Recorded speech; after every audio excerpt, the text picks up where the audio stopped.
A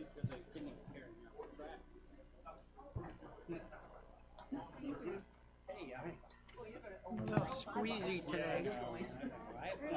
Yeah, I've had some stuff done at the VA today. I do. Thank you. It's good. Taking care of the back room.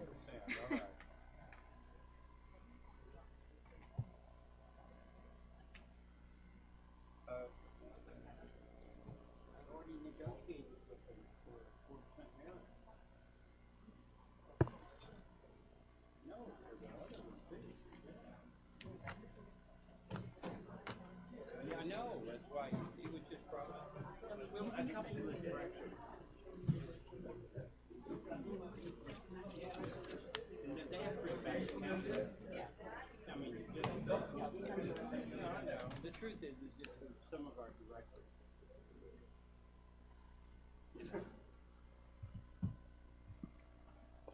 They're going to get a merit anyway.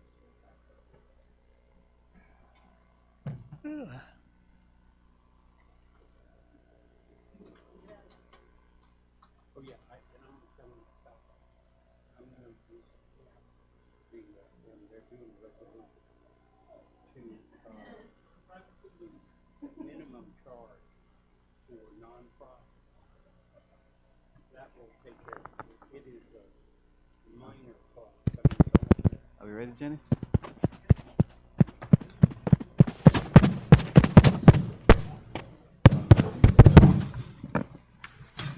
Good evening.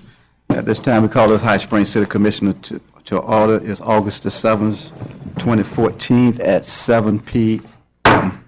At this time, we have the invocation by Mr. Eric May, and following that, we will have the Pledge of Allegiance. Please remain standing for that. Lord God, we thank you for the opportunity to live in a country where we're able to watch our government work, come together, and challenge that government. We thank you for this group of elected officials. Thank you for their willingness to serve. Father, your word instructs us in 1 Timothy to pray for kings and all those who are in authority, that they would make decisions that would have us to lead quiet and peaceable lives. We pray that tonight. Thank you for it. We thank you for High Springs. In Jesus' name, amen. Amen. I pledge allegiance to the flag of the United States of America and to the republic for which it stands, one nation, under God, indivisible, with liberty and justice for all.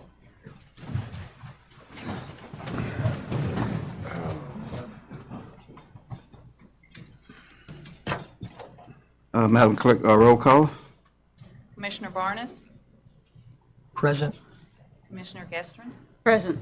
Commissioner Jameson, Here. Vice Mayor Weller, Here. Mayor Williams. Present. At this time, I entertain a motion for the approval of the agenda. I'll make a motion to approve the agenda as written. Second. Have a motion and a second. Any discussion or questions? Hearing none, all in favor of the motion, come back and stand aye. Aye. All opposed, nay. Motion carries 5-0. At this time, entertain a motion for the approval of the minutes for April the 10th, the 24th, and 30th, and May the 8th of 2014. I'll make a motion to approve the minutes of April 10th, 24th, 30th, and May 8th, Mr. Mayor. I'll second that motion. Okay, we have a second. Motion and a second. Any discussions or questions? Mr. Mayor, Yes. I'd like some more time with these minutes because I found some things that needed changing, and I'm preparing that, but I'm not completely through. There are some errors in these minutes, if I may. What's the commission's pleasure on it? Would they be, go ahead. Aren't these the minutes from the previous meeting that we Yes. put aside? They are. May I respond? Yes. They're quite lengthy, some of the meetings that are recorded, and I'm listening to them and looking at the minutes. Commissioner Barnes? Do you think you can have that done by the next meeting? Plan to. And the next meeting is when? 28th or 27th? 28th? I can wait till then.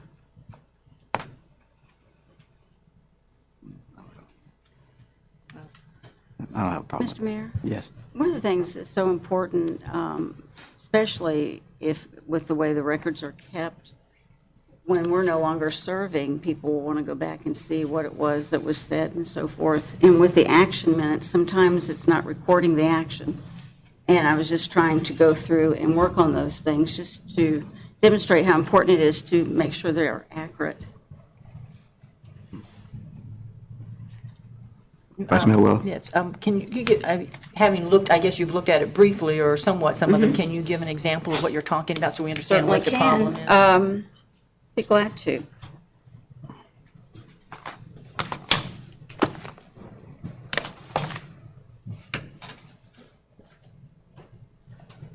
Let's see.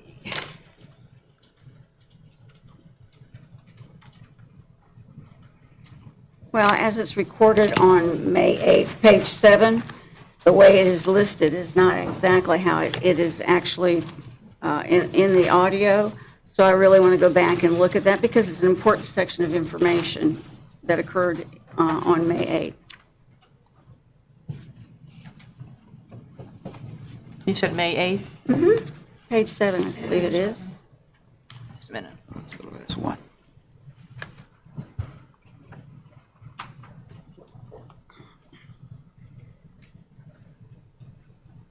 That's one example. And then there's some other areas on other meetings where things had been left out that I think are the action.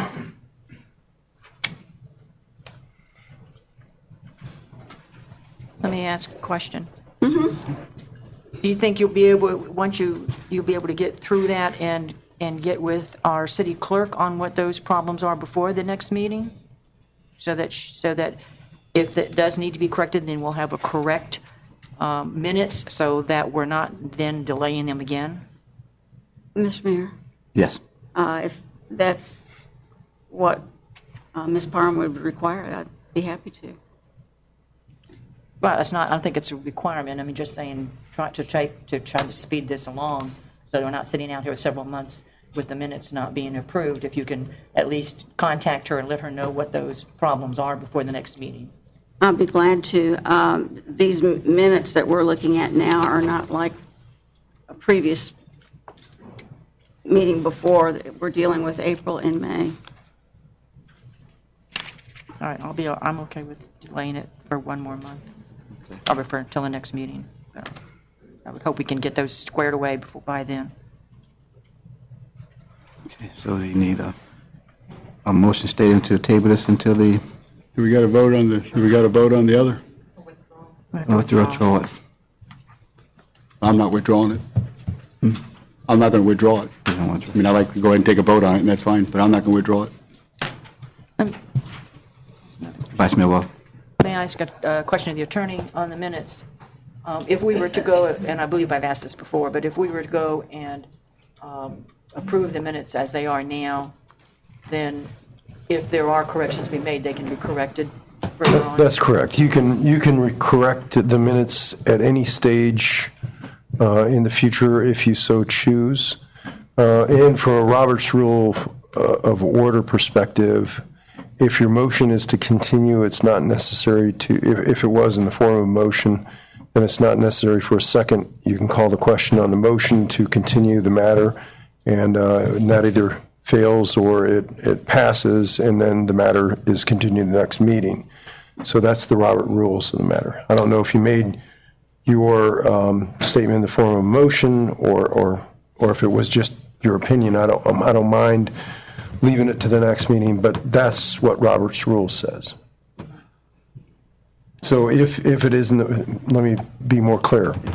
If what you said is in the form of a motion, then the mayor should call the question on the motion to continue. If that's not in the form of a motion, then it's simply the existing motion, which is on the table, which Commissioner Jamison said I'm not withdrawing.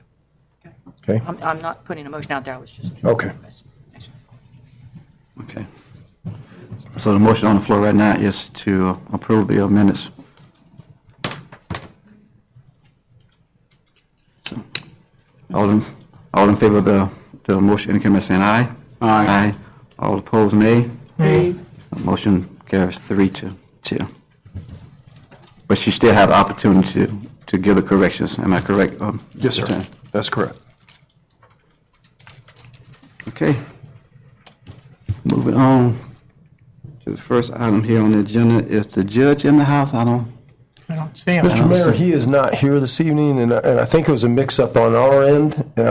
We had anticipated him coming at the regularly scheduled meeting, it was on his calendar, and so he did not have the opportunity. He had another commitment for tonight, so he could not be here, but wanted to pass along the fact that he was sorry he's not able to be here. And right now, our office is putting together, and I think several of you all are also on the host committee. We've recruited Gordy, who I saw out in the audience here this evening, to have a little get-together, to get to know, meet and greet Judge Davis. As you know, he's drawn opposition, which is a little odd for our area, not so odd in other parts of the state, but it is a little different for us to have opposition to a sitting circuit judge. And Judge Davis is very well experienced in both the judiciary. He was a private attorney before he went on the bench, and then in the state attorney's office before that. In every instance, he's risen to the top of whatever he's been involved in, including the judiciary. He was in charge of our family law division for some period of time. I've tried a number of cases in front of him. He's an excellent judge, deliberate and patient, and all the things that you want in a judge, which is finally to make a decision and try to be fair. And the meet and greet that we're putting together is on August, let me make sure I get it right. Courtney, is it the 21st? The 21st, and I believe it'll be at 5:30, 6 o'clock. So August 21st.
last one speaking about this. Communication is lacking, and I think if we handled communication to the public better on this, we wouldn't be here tonight. And I hope to see a better improvement of communication on all levels at the city in the next coming year. But I feel what you're saying, and I understand, and I will be at the next county meeting speaking to them about this. Yes, sir. Good evening. My name is Mitch Knudsen. This is Angela, my wife. We live at in 154th Place, High Springs.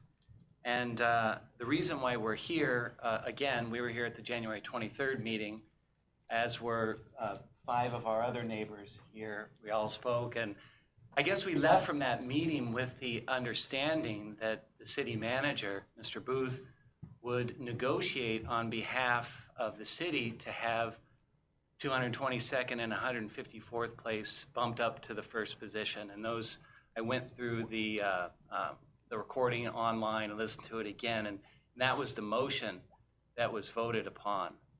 And so my first question, I guess, to Mr. Booth is, first of all, we appreciate very much what you do for the city. And my first question is, who makes the final decision about which road to pave and in which order? Is it the city of High Springs or is it the county? It is the county. But they had contracted, or we had contracted with them to do a group of roads. And that was, unfortunately, because of the rain and delays, they didn't meet their contract. But they're still moving on. So did it rain less on 158th Place than it did on our road? If you're saying that the rain delayed this, so did it rain less? No, there are many things that delayed it. They decided to do the other road because it didn't require as much preparation. And so yours was put in second. And they had a couple other projects. They're working in our projects under theirs. For me to change it, I don't want to mess with it because they just may stop it and make us go out for a contract. So who makes that decision at the Alachua County for the roads? Their work crews, whoever is in charge, and I don't know have the name. Would that be Brian Singleton, maybe? Singleton does. Because he is the intermediary. He's not the one that actually makes the decision. I guess the foreman of the work crew does.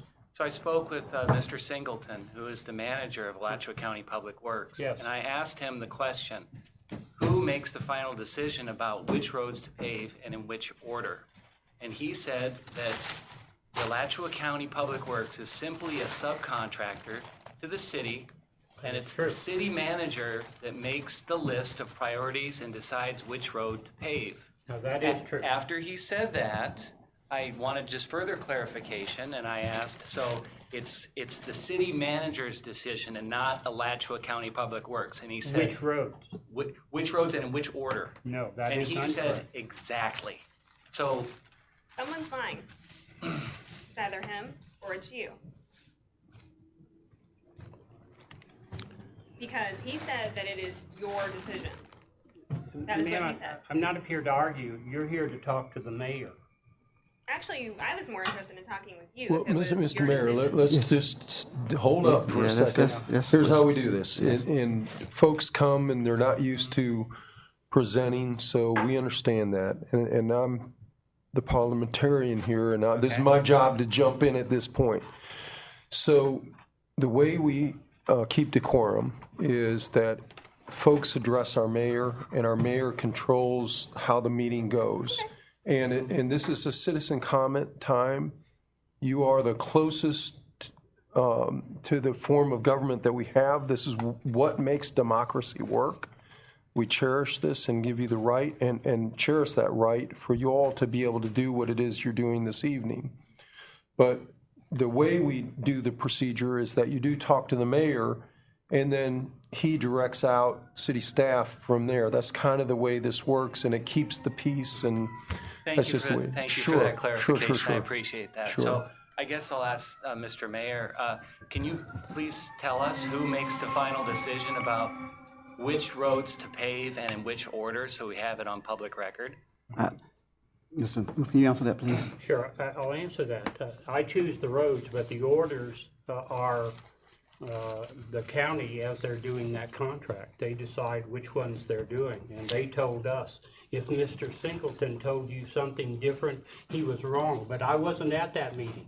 I would be glad to establish a meeting with you and myself and him, but there is a misunderstanding there. So I also asked Mr. Singleton if he had heard or been apprised of the situation about the 23rd committee meeting where it was decided that 222 and 154th would be pushed up to number 1. And he said that he was not aware of that at all. But if he had known that, he would have definitely told his crews to go to 222nd, 154th first. So it seems clear to me that he wasn't even made aware of that. And I guess all of us, in the neighborhood are kind of disappointed. I guess I'm out of time. Yes, sir. But, yes, Commissioner Barnes. What date was that meeting? January 23rd, Yes. January 23rd this year. I've also had a problem getting into some of those old meetings if they're not on video. When you click on them online, they don't get in, but, Oh, yeah, we could hear him. okay, I'm going to listen to that tomorrow. Please. And I don't recall exactly what went on, but I'll listen I to actually it. transcribed what the motion was, I'll- if you would like me to read it. I'll get it, but I appreciate that. And what's your last name? Knutson, K-N-U-T. Okay. I saw that. Again, communication is dropped somewhere. Absolutely. And I'll say this, I'm going to talk to the county, personally go to a meeting and talk to them about 236 and about this road. But I also will follow up on your comments tonight. Okay, thank you. Anyone else? Yes, sir. I'm just hearing this, and this may or may not be the case, but I know from previous experiences that anytime you have a water or wastewater facility or public facility, those roads are going to be a priority for emergency purposes alone. That, there's heavy equipment and everything that goes in and out of these facilities, and that's generally in past experiences I have are the ones that would be priority. Whether this is the case with this one or not, I can't say, but just that could possibly be part of what's not being brought up. Yes, sir. Hi, Hello. I'm Chris Scott. I'm a business owner here in High Springs. You have to excuse me, I'm a little bit nervous. I've never done anything that's official before. I'm with the Dark Springs Madness and Mayhem Haunted House project. And last year you may have heard of the Lions Club ran a haunted house the last 2 years. This year we've had some issues with the tent and the location. This year we'd like to bring the event into downtown High Springs proper. We had some issues with the tent and also the remoteness of the location. However, even with all that, we had 900 attendees last year that brought in $4,000 spread between 2 different charities. And so now with our little venue snafu, we have spoken to several people about various venue spots with not a lot of success. However, we did speak with Bob Watson with the museum here, and he had mentioned, I don't mean to put you guys on the spot, but mentioned some vacant space in the school building that might be a great opportunity for our event. Let's see. I guess Mr. Barnes was concerned that this was kind of late in the game to do a haunted house or to start planning one. I assure you that's actually not the case. We're actually just looking for a venue. We've actually been working on this since November of last year. So we have walls built. We pretty much have the whole thing done, except we're missing the spot to put it in. As far as we would carry our own insurance, so there's no worry there. And also, all of our stuff is modular.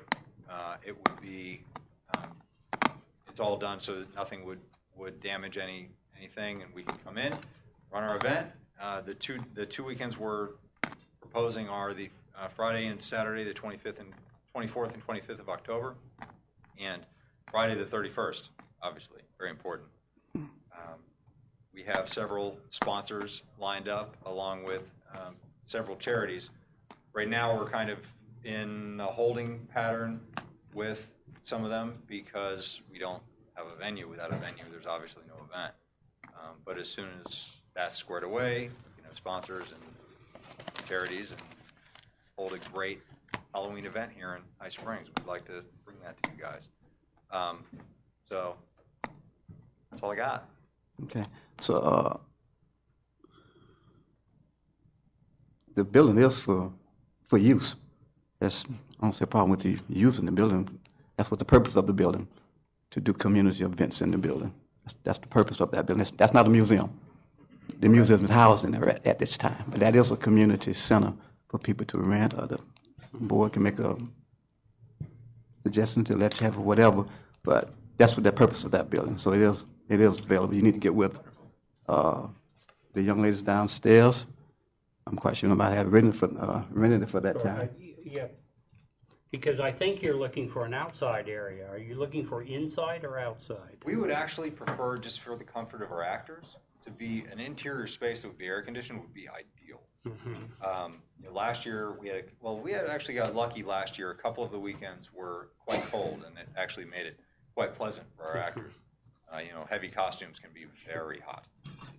However, we did have some hot weather a few of the first weekend, so an air conditioned space just for actors would be wonderful. Also, potentially a portion of the outdoor space would be nice, accessible outdoor space for.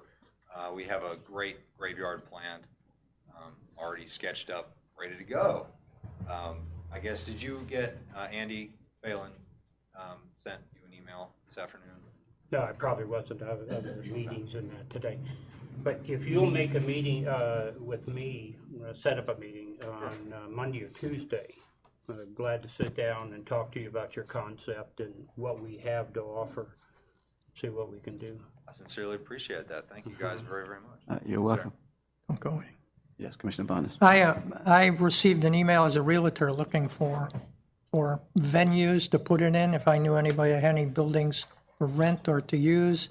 In that email, there's also mention of the city, and I told them back to come to a meeting and present it here because I don't act as the city. And I said, you bring that here. So you know, and he'll discuss that with you at a meeting. That's last year, they had a nice turnout at the Lions Club. And it was inside the building. I don't know how many people went there, but from here that are here tonight, but it's partitioned off, it was set up. There was a lot of work put into doing that. So while I think the space is certainly available for the community, I think you need to really look close at what's going to be nailed together, put up, installed, electricity, wiring, lights, the whole thing. And then again, there's the liability. Taking people coming in through there, whatever they have for insurances, I'm sure is insurance, but we have to look at what's required by the city. And my biggest concern was, no matter where it was, is there enough time to set it up and do it? But apparently they feel there is, so. What? Vice Mayor Weller. This is held 3 days in October. How long a time do you generally require to set up and take down? We would like to have as much time as you guys are willing to give us to set up. Is that a month? Is that a week? Well, we would like a month. Preferably, we'd like a month. But as far as breakdown goes, we really feel like we can be out by the end of the weekend. So it would be Friday. Fortunately, this year, Friday night is Halloween. So Saturday, Sunday, it would be a mass exodus breakdown, and you wouldn't even know we were there. Okay. We'll talk. Maybe we can do some outside, some inside to accommodate. That'd be wonderful. Okay. Thank you guys very All much. right, you're welcome. Thank you.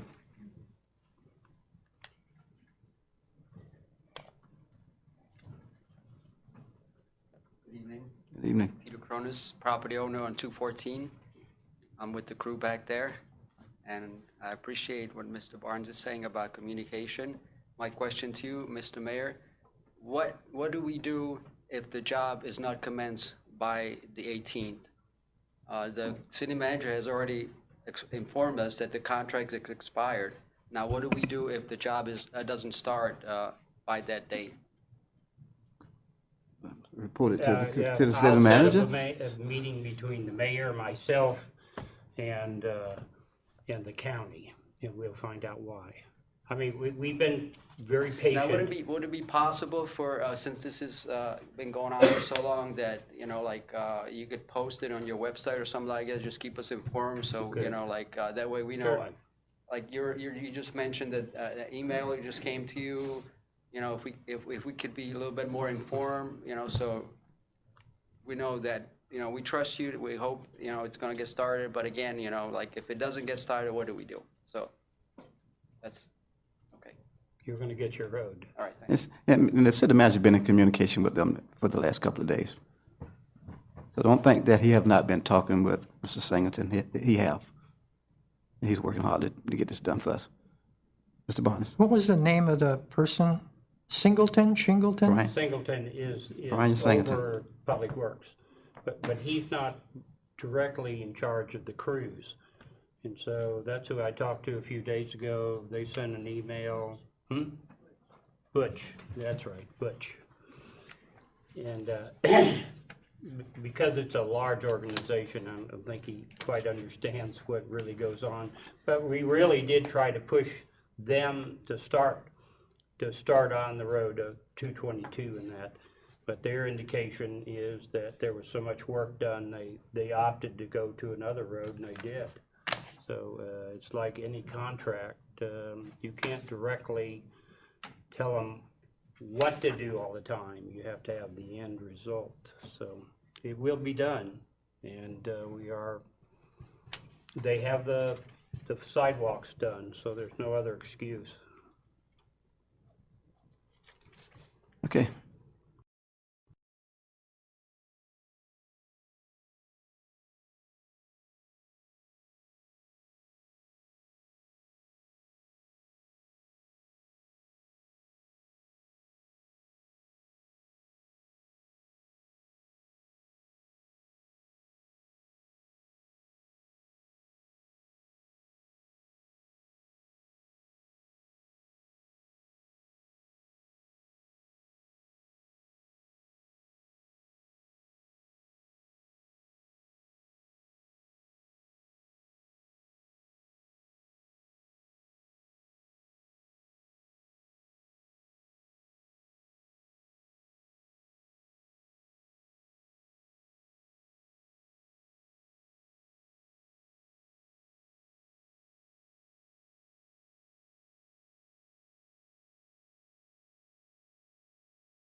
Resolution 20-14. What's your pleasure, Commissioners?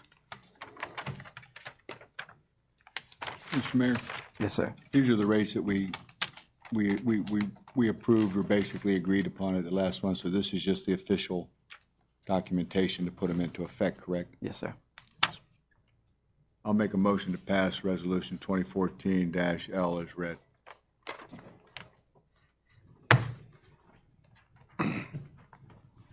I'll second that motion. Have a motion and a second on Resolution 2014-L. Any questions or comments? Commissioner Barnes? We're not changing any rates then? We're not changing the rate from No. what it was on our tax assessment? Correct. You From could last if year. you desire Right. to do so, but you're But- at your rate as That's what specified. that rate is, Yes, sir. which is, I believe for my house was $83. Yes, sir.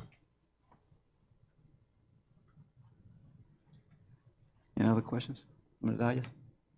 Well, the comment would be, we've done quite a bit this year, last year with the fire station, with the fire department, with the equipment, and you've worked, the fire department has tried to hold their budget, but the $83 that we've assessed over the last year certainly has made our fire department look good.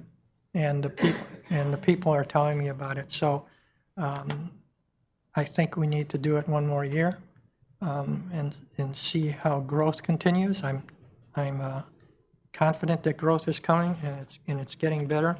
But I'd like to see it go away. But I would also think we need to do this for another year. So, thank you. Anyone else on the dais? Any citizens?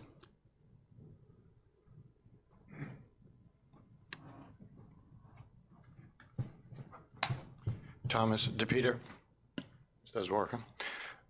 First suggestion I have is if you have a loan on a fire truck, I'm not sure if you paid off your fire truck, I would recommend that you keep this fire assessment in place because I don't think you'd pass a referendum to borrow money to buy a fire truck.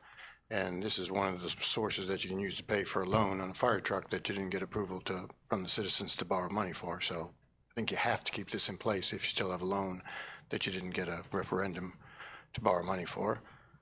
My next question is, and again, you may not have any of these figures, but way back when we started, you do a study, and there's a term that's in your resolution in your original ordinance somewhere. I think it's called fire services assessed costs. There's some number that says this is the amount of money that your fire department costs you that is you legally are permitted to assess fire assessments for, up to 100%. Do you have any idea what that number is and what percentage of that number $83 is? It was a pretty low, it was like 25% when we first started. But I'll have the chief answer that. Fire Chief Bruce Gillingham. So this is based off the 07-08 assessment numbers. We just recently redid it. We haven't got all the stuff back from GSG at this point in time. We should have it hopefully after the first of the year. So we just reevaluated the fire assessment. The $212 per home is the 50% mark. So off the 112, excuse me. So double that, it'd be 220, 224 for 100% based off of what the 07-08 numbers were. They're being revised. Correct. And they're being revised at this point in time. The 83% sits right around 35% budget as well.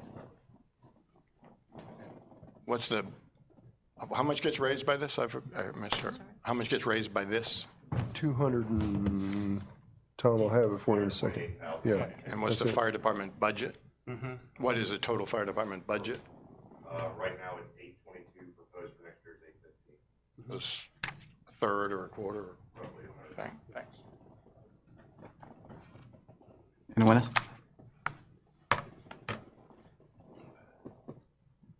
Paul Regensdorf. I'm not for or against this. We have to raise money to do the necessary services. My question is the balance of it. I'm always concerned that taxes tend to get pushed down on the people that can least pay it. And in just looking at the commercial rates, first of all, I'm a commercial payer, so I pay more than the residential rate, I would imagine. But I noticed that to pay less, that a commercial business would have to have a business of over 2,000 square feet before they paid as much as a residence, just in general. Now, I don't know how many businesses in town have 2,000 square feet. Maybe they all do. But, I mean, the Great Outdoors has more than 2,000 square feet. Our business has more than 2,000 square feet. So we pay more than the residences. Oh, wow. Is that 5 minutes? That was to Peter. Nothing for him. I just want to be quick. My concern is just how this gets spread out. We've decided to collect $228,000 to pay about a third of our fire budget from this assessment rather than taxes on value of property. And I just don't know the split between residential and commercial. I think you ought to look at that because I don't know. A 2,000 square foot business is a pretty good sized business. I'm concerned that residential people are paying a flat tax whether they've got a 500-foot trailer or a 100,000 or 50,000-foot house, and that's not right. That's a flat tax. That's not the way we ought to be taxing things. We ought to tax people more when they make more money. So anytime you have an $83 flat tax, you're overtaxing people at the low end and undertaxing people at the high end, and that's not right. And I'm also concerned about commercial. They ought to be paying more, I think, again, at a 2,000 square foot size. That's just my thought. Thank you. You want to address that, Mr. Fire Chief? In 2007, 2008, you weren't allowed to assess the square footage on a residential structure based off of the way the state statute read to assess the fire assessment. Some of that's been changed, some of that's been challenged. It's still rocky on the way it goes, but the thought process is the end user for the service or the customer that uses the service the most is the residential homeowner, and that is how come they get a flat fee, if you will. Commercial businesses, there's a formula in the commercial businesses that's not only based off of manpower. So essentially it should wash about a 2,000 square foot commercial should be about the same cost as a residential piece of property, on average being 2,000 square foot, because it takes the same amount of manpower whether it's commercial or whether it's residential. So that should be the wash point. The reason the cap is up to 40,000 square feet is that's based off of the amount of water we have on the trucks. That's based off of what our water system will supply. That's based off of personnel at the station. So that's how it's capped at 40,000 square feet. And on top of that is if you didn't put a cap on it, it would also deter commercial growth as well. So that's some of the thought process on how that works. And that is state. That is state. Right, that's the short answer. The state determines it. Okay. Anyone else? Right here now we have motion on the floor. Commissioner Barnes? Yes. Commissioner Gestern? No. Commissioner Jamison? Yes. Vice Mayor Weller? Yes. Mayor Williams? Yes. Motion carries 4-1. Okay, now we're moving on to item number 2, to review and consider awarding bid for IT service. We went out for bid and we received one back. It appears to be reasonable based on the cost around. The council can accept it, decline it based on that there's only one bid. And I think the bidder would like to talk. Yeah, Mr. Mayor, Eric May, I'm managing member of LG May LLC, doing business as Emerald Data Partners, or as you probably know as Emerald Data. I don't specifically have anything prepared. I know you probably have a lot of other things to take care of. I can certainly address any questions if you have any about what we submitted, the process that we followed, the best of my knowledge, the process you followed. But other than that, I don't have anything prepared to give to you. Okay. Commissioner Barnes. Eric, over the years we've had our discussions, and you were a city commissioner, and then you resigned, and during that period of time as city commissioner, you did some of our IT work, and then you've continually done some IT work for the city ever since then.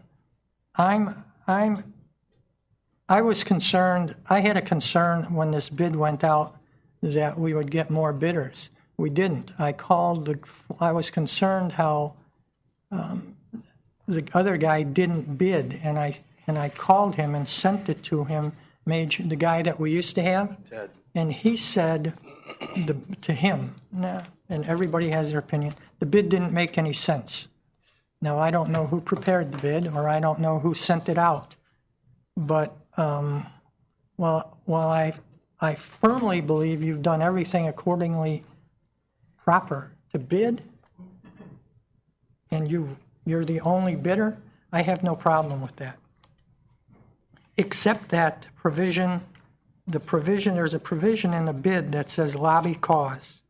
Under no circumstances should any prospective, and please listen to this, Scott, under no circumstance should any prospective bidder or authorized person or person acting on behalf of said prospective bidder seek to influence or gain support for any member of the city commission, city staff favorable to the interest of any prospective bidder, or seek to influence to gain support of any city commissioner of the city staff against the interest of any prospective bidder.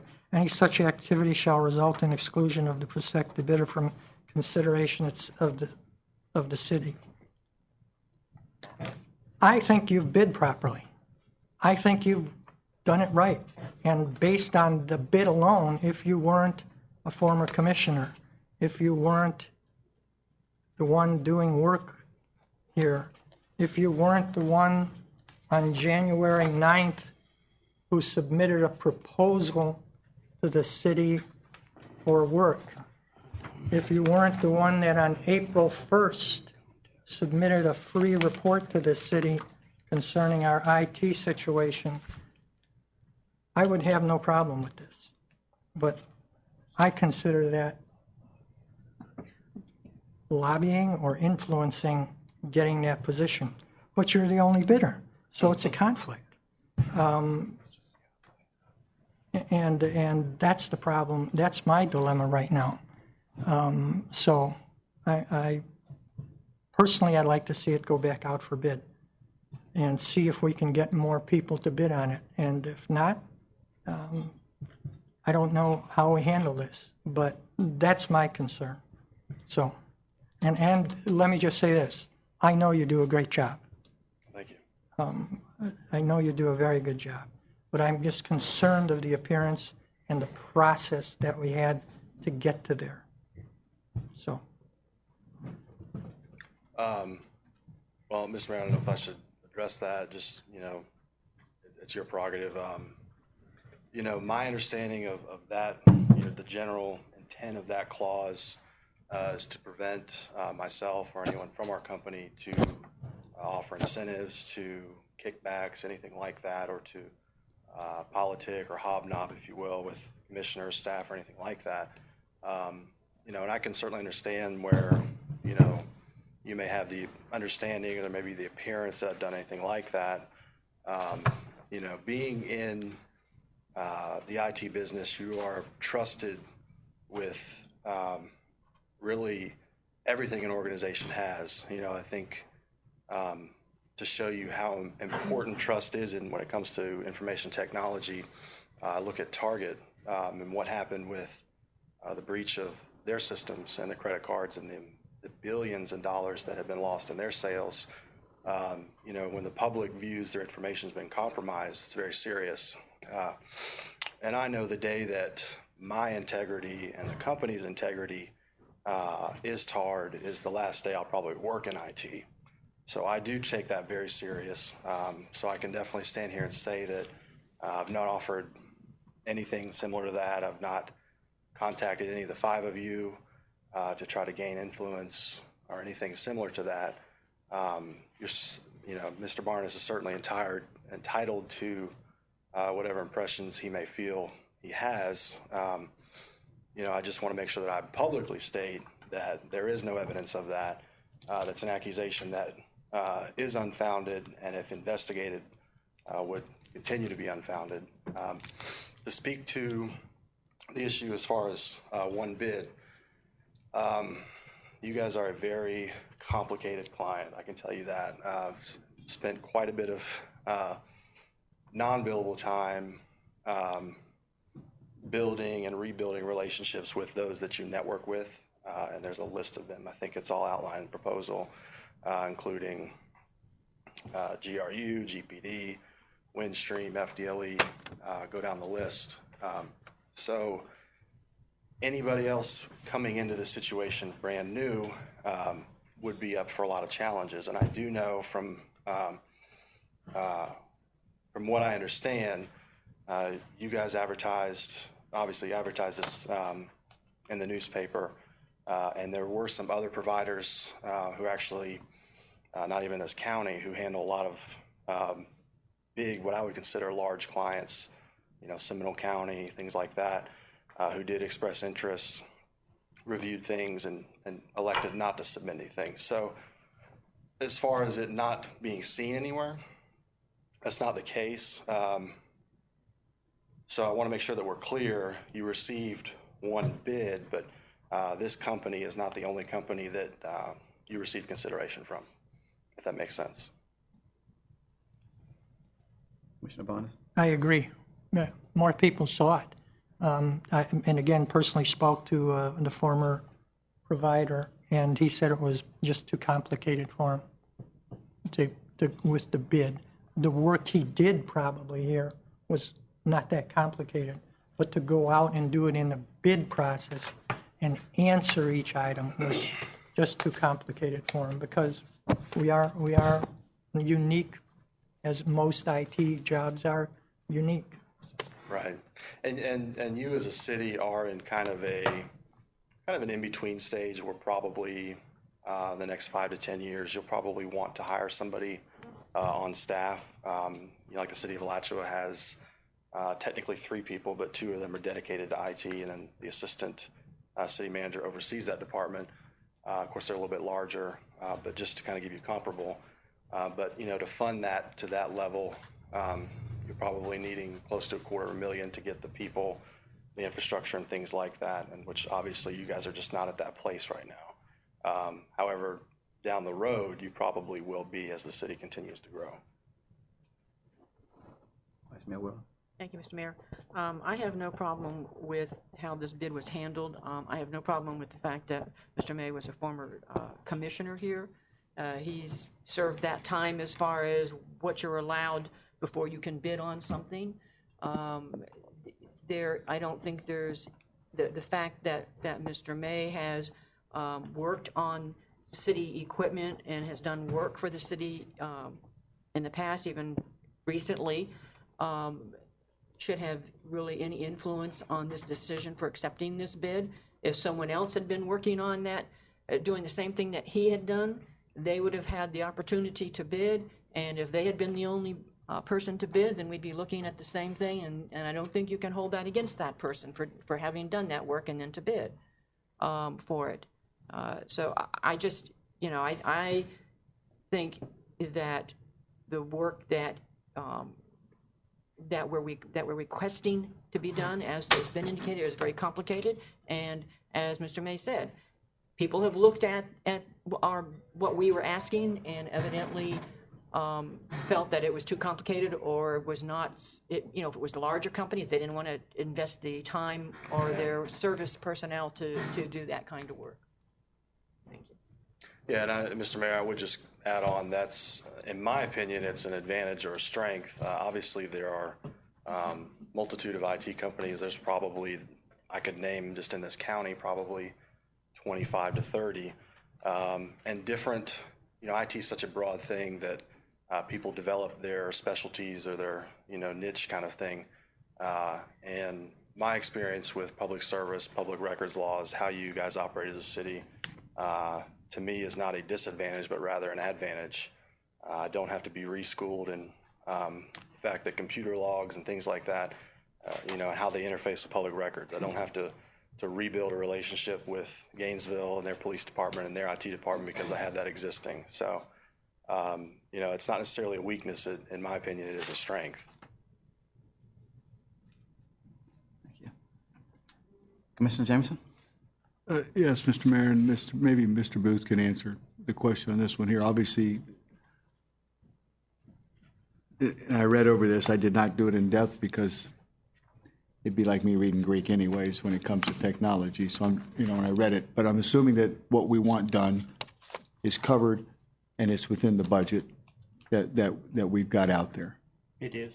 Okay. So, that's what happens, Mr. May, if something, is there anything in here that could develop that's not in here that all of a sudden it skyrockets type of deal? Is there? Sure. And to speak to that point, Mr. Mayor, what Commissioner Jameson's asking as far as if like a disaster or every piece of equipment were to. Well, no, that's different. No, I'm just Okay. asking, is there some work that's would present itself that we didn't think of, that all of a sudden you're going to basically go, I got to do this, and it's cost. I understand if you have a disaster in electricity, I get that. I'm just talking about within the realm of the work that's specified in here.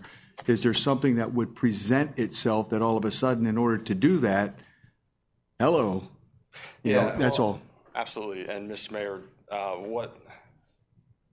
let me take a step back and just very briefly, I'm not going to get too much into it as far as the billing concept. And this is a relatively new concept, what's called block hours. It's similar to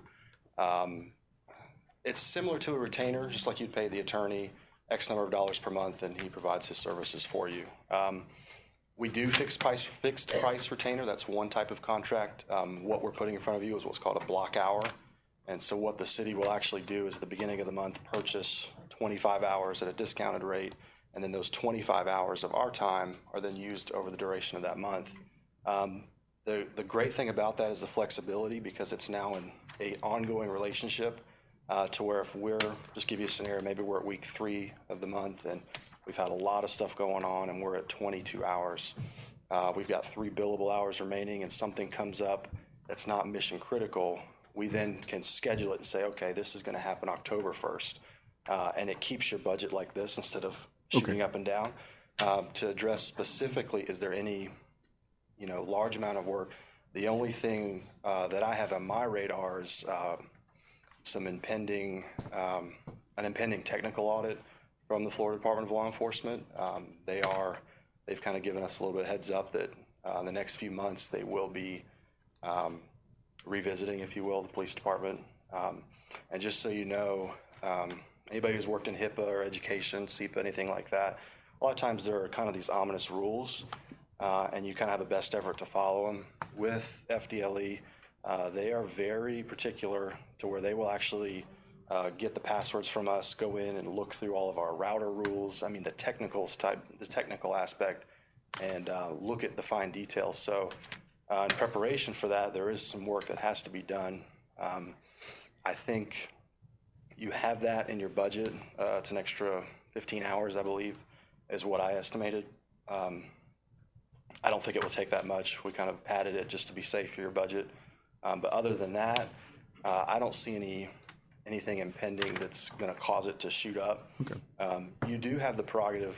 The question is, okay, if a really crazy month and you need 30 hours, let's just say, billable hours. Those aren't man hours, they're actually billable hours. What happens? There is the ability for an overage rate. It's not desirable. One thing I did was gave ourselves a ceiling to where we're at your budget max, and I know that if we're going over that, I'm going to have to really answer to the manager and to the council of why we're going over budget in that area. So for the first time, you've created an IT budget. While it's not our company's budget, we do kind of view we're a little bit of a steward of that, because you guys rely on us to say, okay, well, is this a wise choice? Is that a wise choice? And then if we've said all these things are wise choices and all of a sudden you're over budget, you're going to look at us, just the same way you would an engineer on a sewer project, similar to that. Thank you. Vice Mayor Wheeler. Yes, this is for our attorney. Mr. Attorney, if this bid passes, then we enter into a contract with Mr. May's company. Would we be able to, at this point, indicate that we would want something in that contract that says that if there's billage going to be over the $2,500, then something's got to come to the commission to let us know what's going on? And if it's maybe over a certain amount of money, then there's got to be approval by the commission before that happens, so that we're not, who knows what's going to happen. And I would trust that there's going to be work done to make sure we stay within those billable hours, but we don't want to all of a sudden experience after the fact, now we have, I don't know how, so much more money beyond the $2,500 that we're facing without knowing about it. Typically, those kind of issues are dealt with in the contract, and that's certainly reasonable to add in a clause like that in the contract. You may want to have approval by your city manager so that you don't, if you're in an emergent situation, you may not want to wait for a city commission meeting, but typically that is how those kind of issues are approved, through some staffing or some approval supervisory process. Yes. And if I may, Mr. Mayor, the page 8 of 9, we have put a contract in front of you guys, which is probably a plus. You don't have to worry about drafting one yourself. Certainly take the advice of your attorney if you feel that's adequate for you. We use it for our other clients. But there are 3 options that are there that deal with overage billing, where we can charge an automatic block. We have an overage rate, and the third option is no overage is allowed. All work will cease until the start of the next calendar month. So what I would suggest you do, if you decide to pass this, authorize the mayor to sign it, I would just simply move that check mark to that last option that says no overage is allowed. All work will cease until the next calendar month. And then by contract, we cannot go over. And so the only way that we would go over that would to be seek approval from your manager, which we would just get a quick email in writing to say, yes, that's okay to add an extra 5 hours, which would then just be kind of an addendum to the contract for that month, if that makes sense. I don't know if that sits well with the attorney or what, but it's just a kind of an off-the-cuff idea. Commissioner Bonas? I had one question, and the second one came up after Commissioner Willer mentioned something. Have you reviewed his contract? No, I've not yet. Okay. But I certainly will. That was my comment. My next comment was, I certainly would rather have you review the contract and come back to us before we approve it, to say approve the bid and then deal with the contract. That's typical. You do your bid process, and then we'll approve the contract at the next meeting or whatever. And that's kind of where I'd like to see that go. The other comment was about Commissioner Weller talking about putting a clause in there. I know from the billing records, what did we budget? Does anybody recall what we budgeted for IT separate? For the new year? For the coming year, the coming fiscal year, starting in October. Yeah. We put everything together? I think we did, because separately, we didn't have it, so. That is correct. And the full amount with training and everything is $177,000. For IT. Mm-hmm. And understand, if I may, Mr. Mayor, that lumps a lot of other things that were in your department budgets into that. That's right. And it's actually, it's a great thing, because we have already, there have been billing discrepancies and things with the telephone company, with ISP, and they just go unnoticed at a smaller dollar number. Now that we've thrown everything into a single pot, we've already caught a lot of errors, save the city a lot of money by, kind of hammering those things down.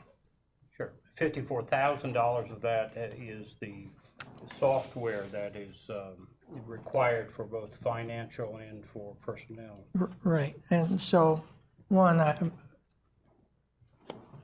the objection or the discussion Commissioner Weller brought up was about going over certain dollar amounts. Mm-hmm. We have the resolution that guides you in what you can spend, but, and I'll be critical, we didn't watch that, we didn't do that when between March and April of this year, when we spent $11,187.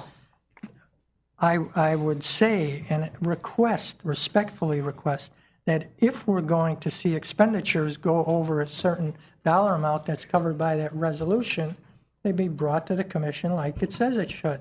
Okay. And that's all I'm asking. Having said that, the budget may override that. The budget may itself, and that's the other concern or question I have, and Scott may have to address that.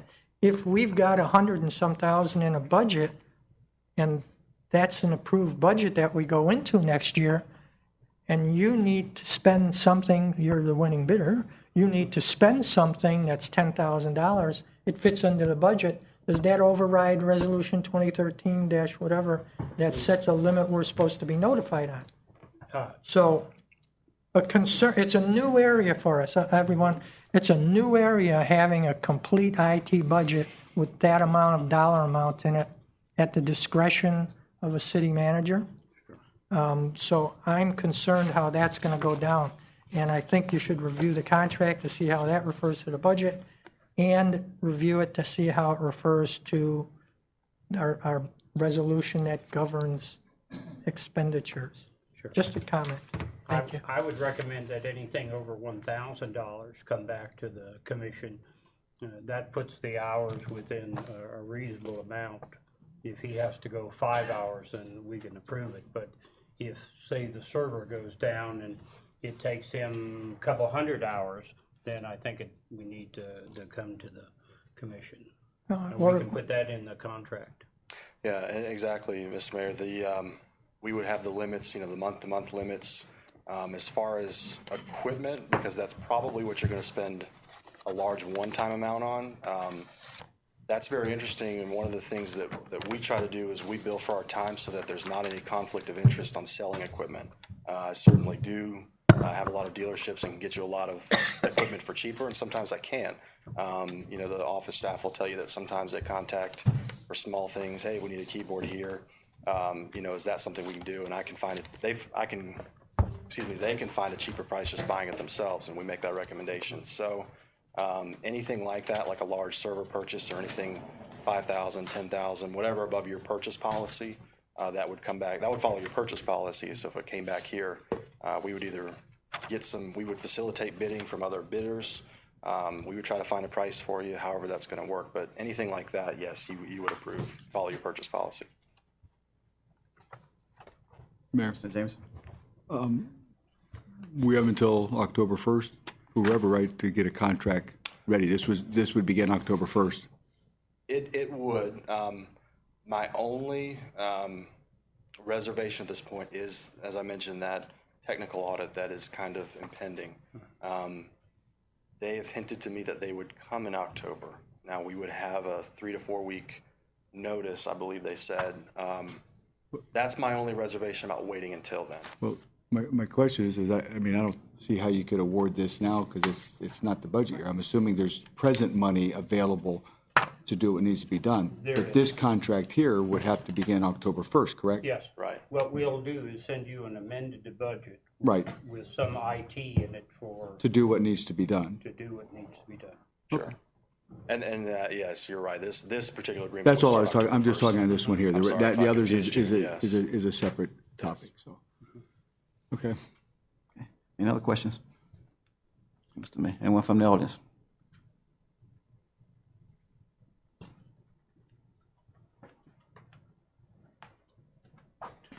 Thomas DePeter, trying to glean some of the numbers, I think, from the conversation. What is the bid? It's $2,500 a month? That's the block. So it's $30,000 a year. For how much time? 25 hours a month. Yes. Block. $100 an hour? Yes. Okay. Phone companies advertise carryover minutes. No carryover minutes if it only takes 20 hours in a month. You don't get a credit for the next month for 5? Or no? Okay. All right. That's fine. So you need to find something for him to do, I guess, to make sure he uses his 25 hours. Yes. And so there is a line item budget in next year's budget, proposed budget. Is it passed? Yes. It's not passed, right? All right, and the proposed budget that actually has IT, but is it broken down into things like compute? And so for IT services, contractual services, there's something in there? Yes. What amount is that? What amount is that in the budget, proposed budget? Is that 30,000 or is it 50,000 or is it? I'd have to look at it. Yeah, Yes, so, sir. so you're Okay. essentially meeting the budget, okay. Correct. Next question. What's your purchasing policy say about competitive bidding? And if you don't get more than one, I assume you can accept, I assume you can reject. There's problems with rejecting because other people know what his bid was, and so now they can either underbid it, or he now knows he's the only bidder, so he comes in and bids $35,000 instead of 30, and it's because he knows nobody else is going to bid against him. So there's a lot of risks involved in not doing that. But I'm assuming you have the ability to either reject or you can accept one bid. Yes, correct. Thank you.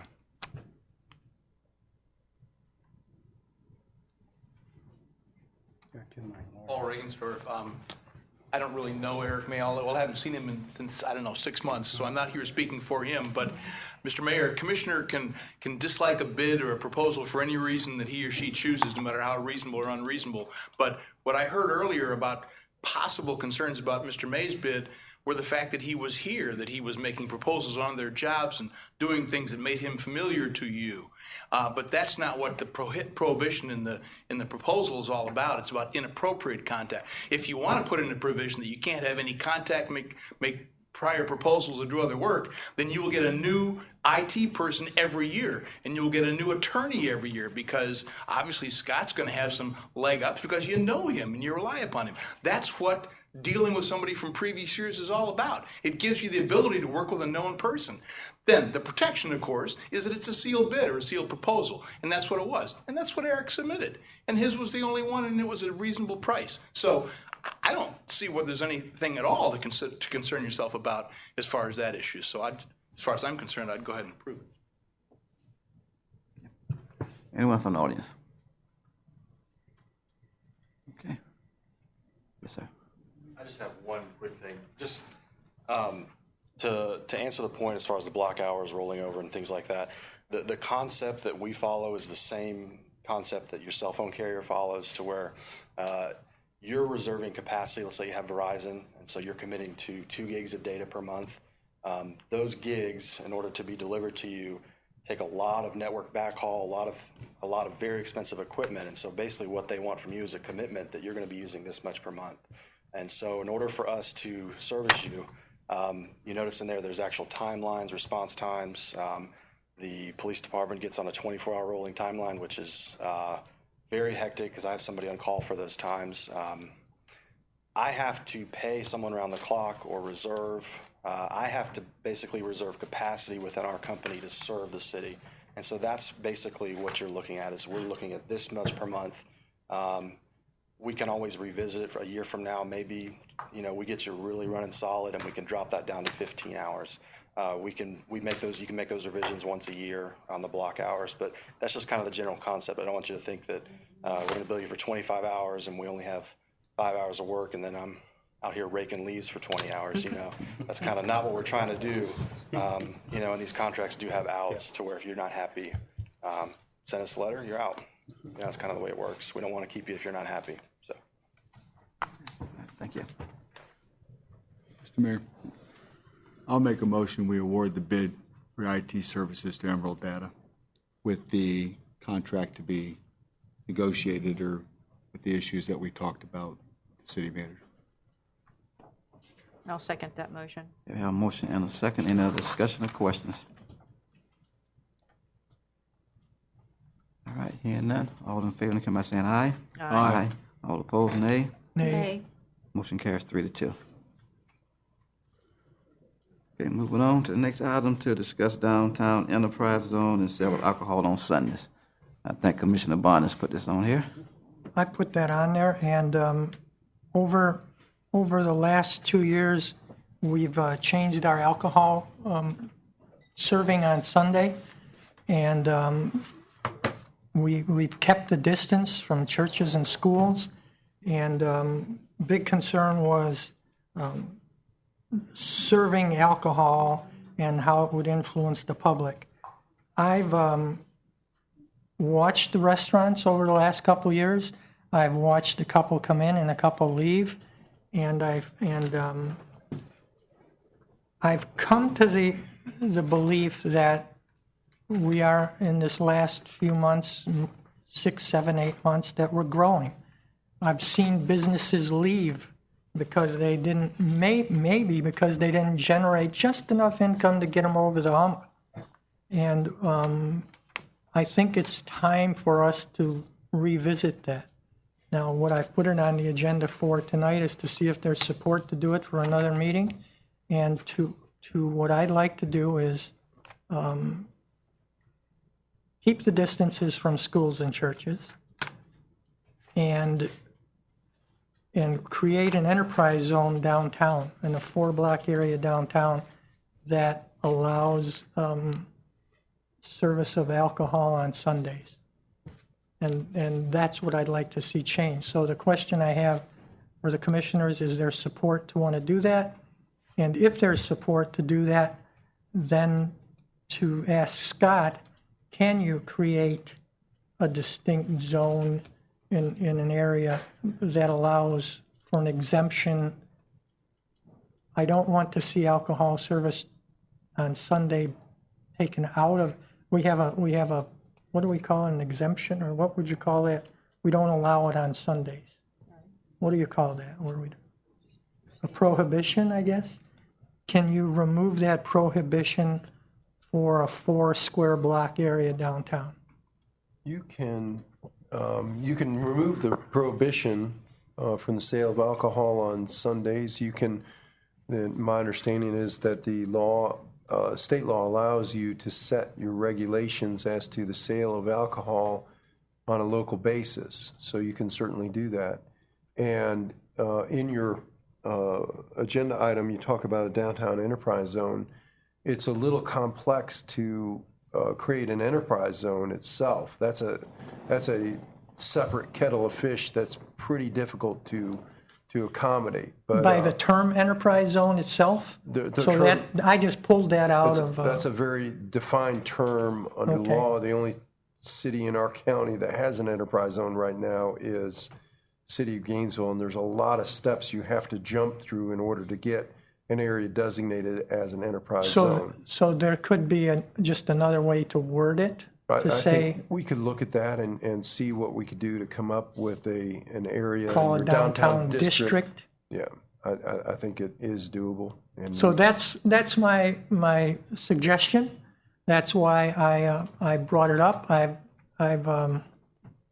We have 2 restaurants in town that are doing a good job right now, and I think that would help them do better. I think that it would also, we have 2 vacant buildings that are potential restaurants in that district that I call the downtown district, the old Mad Hatter, and then the Southern Soul building. And so I'd like to consider it. I'd like to see if there's any legs to this with the commission, and if so, to bring it back, and then, but also to notify the Presbyterian Church and those churches around that we're going to do that or consider it. It's a choice, so while I may be changing my position on that somewhat from 2 years ago, I think it's time. I think the county just changed something, or Gainesville did too, that somebody brought to my attention that they're now going down that road. And so if there's legs to this, I'll address it more down the road.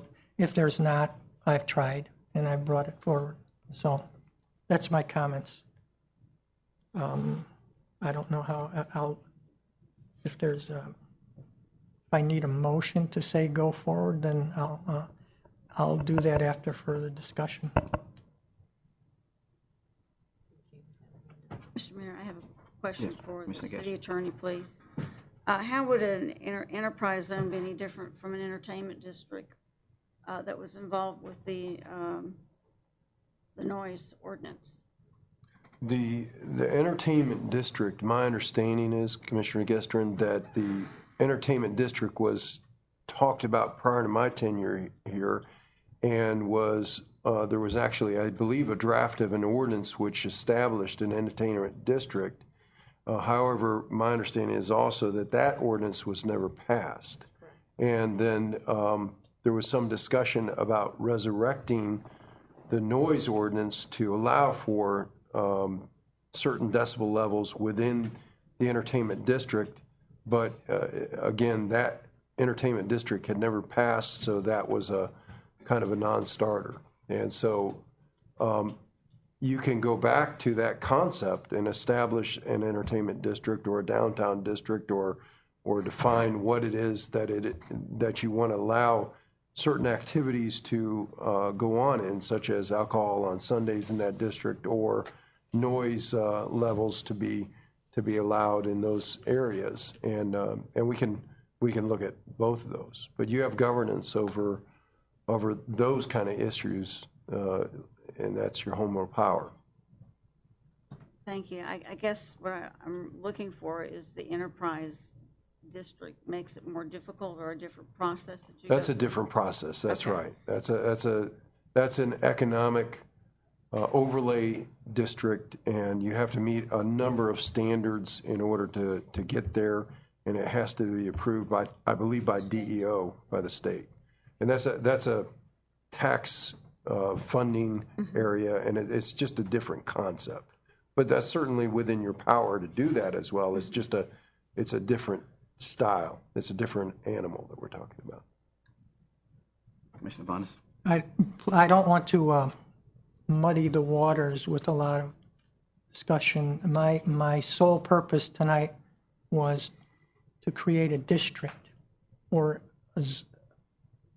now a better word would be a downtown district for alcohol on Sundays. The noise, I think, has been taken care of. I think they've done a good job controlling the noise. And until the day that resurrects and becomes another problem, I think both establishments that we had issues with have put it under control. So my issue is clear. Vice Mayor Wells? Couple, you weren't done. I just had one other question, if I may. Thank you. How does one coming to this town, set up business, actually know what the alcohol ordinance is? Is it on the website? I mean, who follows through with that for those Good types? news there. Pardon me? Jenny has gotten all your ordinances together. It's been a very big task and a big item, and she sent it all off to Municode. So we'll have it posted online, and it will be in this book, and it'll be updated, so it'll be available to everyone in that instance. With the group home several meetings back, I mean, it was obvious there were regulations being quoted from 2008, and yet the Land Development Code passed, addresses very clearly, I think it's in Chapter 7, which was different than what was being proposed. And, you know, that I don't know if that was ever really resolved or not, but that would be very helpful, because how can you hold anybody accountable if the information's not there? You know, who would tell them? Who enforces it? Thank you. Mm-hmm. Certainly. Vice Mayor Wells? Thank you, Mr. Mayor. I guess a couple of things. I certainly, at this point, I have no problem in alcohol being served on Sunday. I think it's something that, you know, that we proposed a couple of years ago, and it went by the side. I guess I have a couple of questions. One is, it appears, and I'd like to know if Commissioner Barnes is of the opinion at this point, is he saying that he is for allow alcohol to be sold on Sunday? In the downtown? Yes. In the downtown my concept was in a 4-block area downtown to allow that on Sunday. Your concept, but so if that came before us, you'd be agreeing, if it was that? I would, if it became a vote for this commission to allow alcohol downtown on the 4 blocks downtown, I support that. All right. The other question I have is you brought it up about the Presbyterian Church and that type of thing, but earlier you mentioned the fact of we have the distance issue. So how would that play in when you have this district? Are you going to remove that in this district? Are you going to remove that distance issue so that Southern Soul that you've talked about, which is right next to the Presbyterian Church, would not have that distance issue, would not be there? Absolutely. distance has to be removed from anybody in that downtown district. And that would be the purpose of it. I remember when Southern Soul was getting alcohol and getting that special license, the Presbyterian Church was approached and they said they didn't care. I certainly want the public to get input on this and see where they stand on it. But I think as we move forward in the county, as Sundays become a day to allow service, and then I'll get into the whole discussion one day on my stance on this if we get there. I think the businesses deserve that downtown, and I think it's time we address it again. Thank you. Mr. Mayor, Yes. I have a question for the city attorney. How do you enforce with the 4-block district a variance or for a church in that district or next to the district, and yet it not affect the entire city? That's like a dual enforcement. How does that work? Well, I think the concept that's being floated right now is that we would establish a downtown district which would allow for alcohol sales and consumption in this 4-block area, which encompasses the majority of your restaurants and facilities like that, and then you would have alcohol sales during certain days, and Sundays would be included in that, and there would be a provision in the alcohol ordinance as well, which says that the distance restrictions from churches and schools shall not be looked at, because we may have very close distances in that district, but we have historic use of a restaurant that serves alcohol and a school or church in close proximity. So the distances would not be looked to in that particular district. In the rest of your community, you would still have those distance restrictions. Thank you. Sure. Mr. James.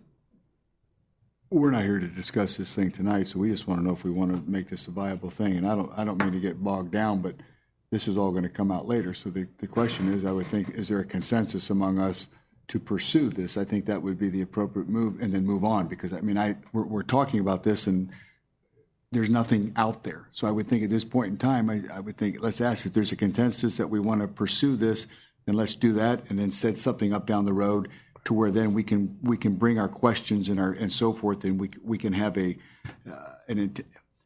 deep dialogue on it and so forth.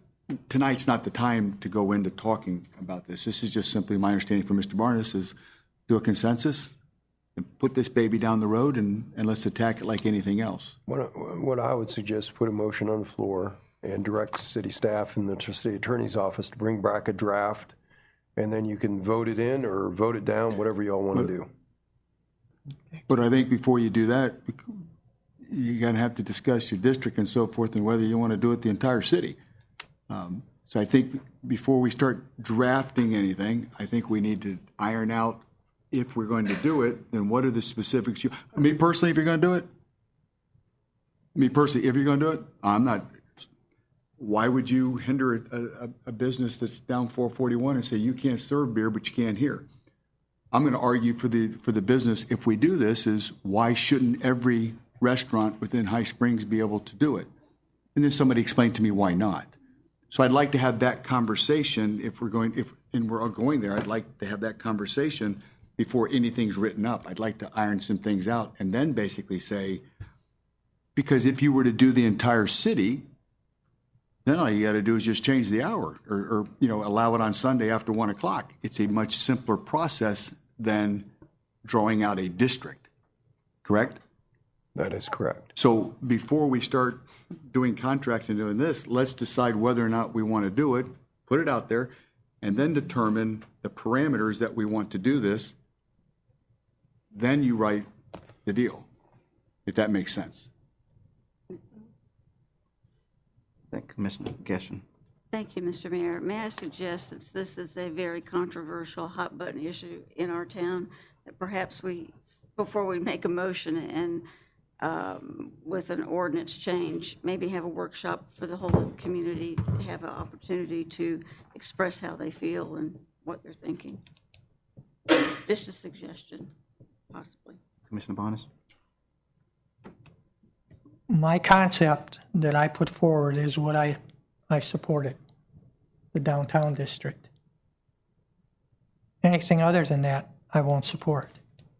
So you can talk about changing the whole town, and then I think you start. Then I'm not supporting that.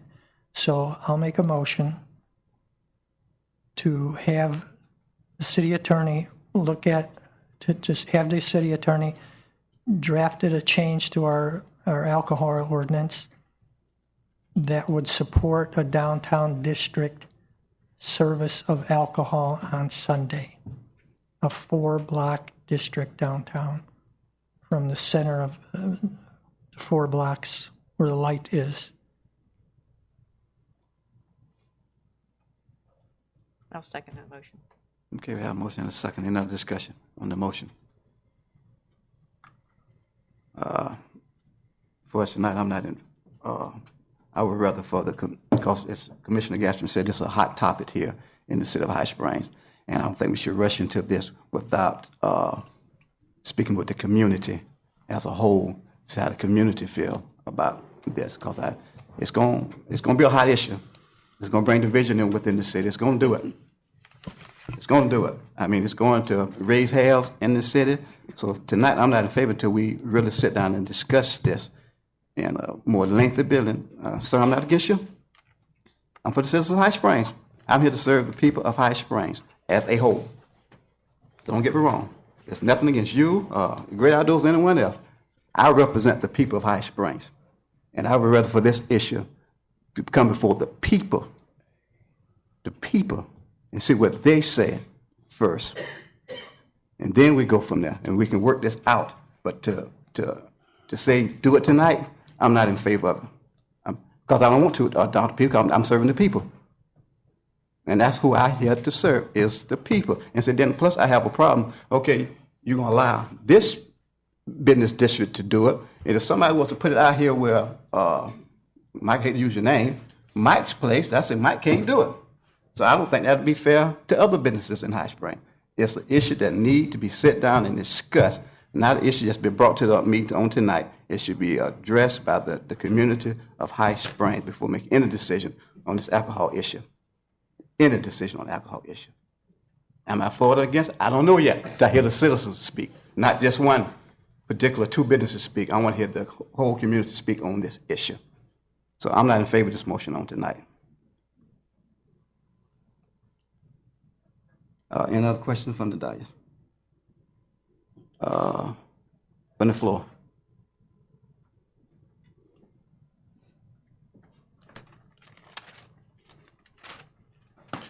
Thomas DePeter, just for clarification, you allow alcohol sales on Sunday. You just don't allow liquor sales on Sunday. So restaurants can serve alcohol on Sundays.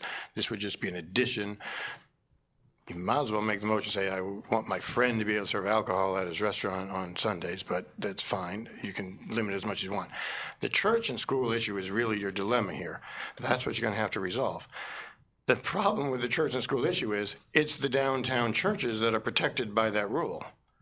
The full 41 churches have already got built-in protections. They have so much property that they're 500 feet away from any business, so there's not a problem with a restaurant serving alcohol on Sundays in your business district on 441. So if they come in and build a restaurant, but they're not going to come in and build a restaurant if they can't serve liquor on Sundays. So you might as well just adopt it and say, let's allow them to do it.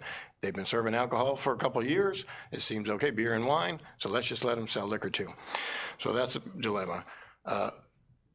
If you can legally exclude the church from downtown, so essentially you're going to say we're going to discriminate against a downtown church because the moral health and safety issue that applies to other churches doesn't apply to you because you happen to have your church downtown, fine, go for it, because you need to make your downtown competitive for businesses that want to have competitive restaurants and be like other restaurants in Alachua or Newberry or Gainesville or somewhere else, so that people will come to them because they have the same opportunity. So I encourage you to at least explore the idea, hear all the people's input and comments, whether it's good or bad or whatever. But you've been allowing alcohol for some time on Sundays downtown, or at any restaurant, essentially, if they are 500 feet from the church. That's a problem, though, because if you keep the 500-foot distance and you open a restaurant and you serve alcohol, and then the after-school care center downtown next to Great Outdoors becomes a church, you're now a non-conforming use. If you sell your restaurant and close it and somebody else tries to open it, sorry, you're next to a church. You can't. That building that is now built as a restaurant can no longer be used as a restaurant because some church moved in near you and now prohibits you from using what you spent hundreds of thousands of dollars building. So that proximity issue does create a problem. And you have the exception of calling it a restaurant exception. It's easy to get a liquor license for restaurants if you have 50% of your sales in food instead of alcohol and you have 100 seats. So anyway, I encourage you to at least move forward with the concept and at least consider it because it will help businesses in your community. Anyone else? Yes, sir. Mayor, Gordy Hebler, 60 North Main in High Springs. I'm relatively new to the community, only a couple, 3 years, living in Branford and building a business here in town. And I have to be quite honest with you, I had absolutely no idea when I broke the first brick wall open that this existed, involving sales of alcohol on Sunday. Not a clue. Someone came and told me about it once I was halfway through the project. I come from a very small community in western Massachusetts, the Berkshires, where towns like Lenox and Stockbridge and Great Barrington, or North Adams, Cheshire, basically Route 7 from Vermont down to Connecticut, have more churches per square mile than this area of Florida could ever consider. And they have downtown sections of their small villages and hamlets, as we call them back there, that are geared towards historic sections, they call them, where architecture may want to be sustained, where the sidewalks are certain widths and street lights look a certain way, and we hold heritage and we hold integrity for the community that lives there, pays taxes there, sends their children to school down the street, or to St. Mary's on the corner around from Napa, the restaurant that I had in Lenox. So this is a little new to me. I don't quite understand this process because we've been doing it for a couple hundred years there. Now, we do sell beer and wine at 60 North Main from the time on a Sunday that you're allowed to serve that. We call that back in Massa Blue law. The percentage of alcohol that I sell in comparison to the beer and wine that I sell at my restaurant, if you take 100% of the alcohol sales during the week, the ratio of hard alcohol, or spirits, if you will, is about 11 to 17%, depending on the day. We sell a lot of wine and a lot of beer to our customers. They come in, they drink a couple glasses, they have a nice meal, and they leave. The idea of not servicing the tourists that come into your town, the people that come to Ginny Springs, the people that come to Blue Springs, people that from anywhere on the outer perimeters that you can have a vodka tonic if you feel like it, or a scotch with dinner on a Sunday, that's something that I think we need to consider as a whole. The people that drink beer and wine regardless. I don't think it has any effect on the idea of what goes on involving the community. So if you need numbers or hard numbers, I'd be more than happy to give them to you. Thank you very much for your time. Thank you.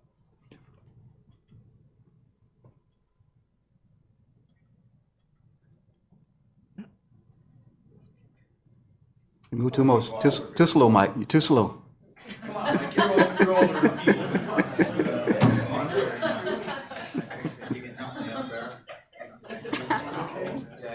Can we stand here and hold you or anything? You're welcome to Mike Kearney, Mr. Mayor, and you all can remember when I came to this town, I stood up nice and straight, and I looked really strong, and I went into the restaurant business, and here's what you got. And we also can remember that we went through all the flames of how far we were going to be from churches, and people ranted and raved, and, you know, it was going to be horrible in somebody's front yard, and the fire just went away. And I just don't believe that you're really working with the hot button issue here that you think you are. I mean, we've come a long ways. The thing that concerns me about this whole discussion is the development of the city of High Springs. And we keep falling back on this downtown section when we have got to consider US 441 as a major part of High Springs. And you can see what's happening down the road. You got, you know, so presumably we have Publix coming in. We got Lowe's down there. You can see the desperate situation we have out here in 441. The one motel now is a training ground for the fire departments. You know, it's gone. One of the other ones you wouldn't dare stay in.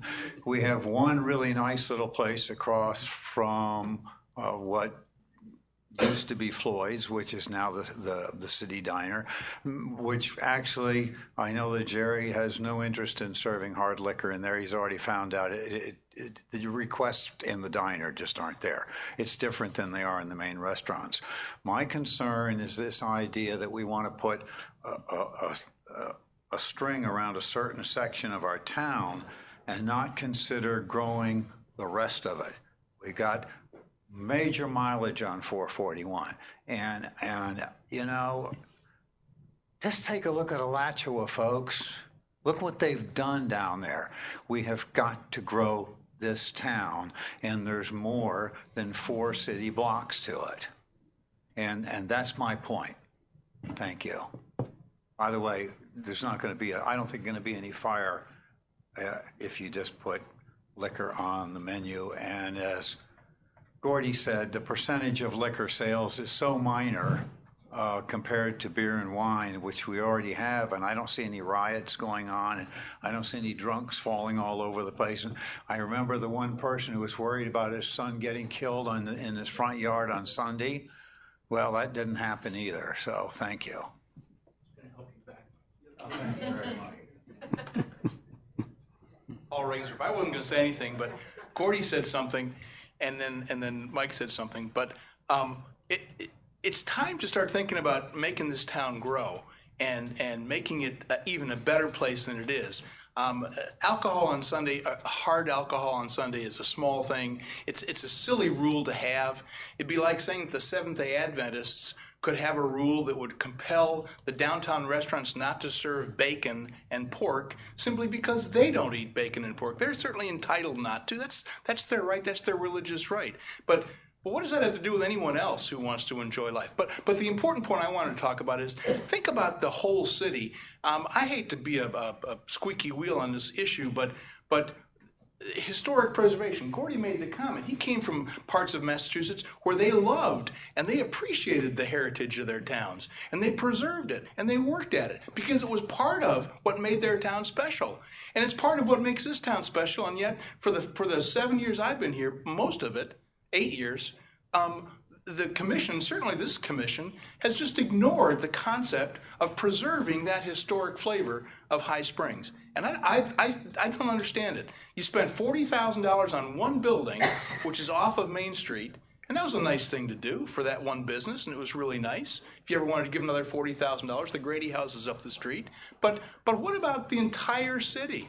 What about historic preservation? And make this commission to be the one who makes a big step towards making High Springs special.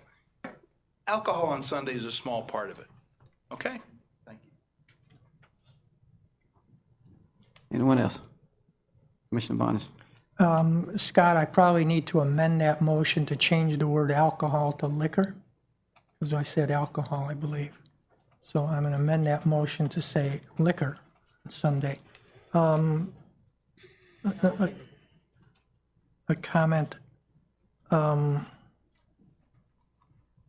I don't know if all of you know what happened with Gordy and him getting his license, but it had to do with a snafu of a church that moved in downtown and then moved or closed for a period of time, and he was able to get his license.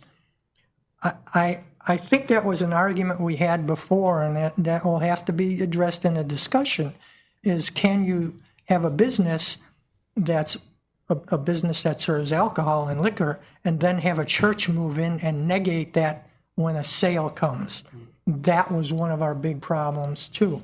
And I think the having of a downtown district would eliminate that.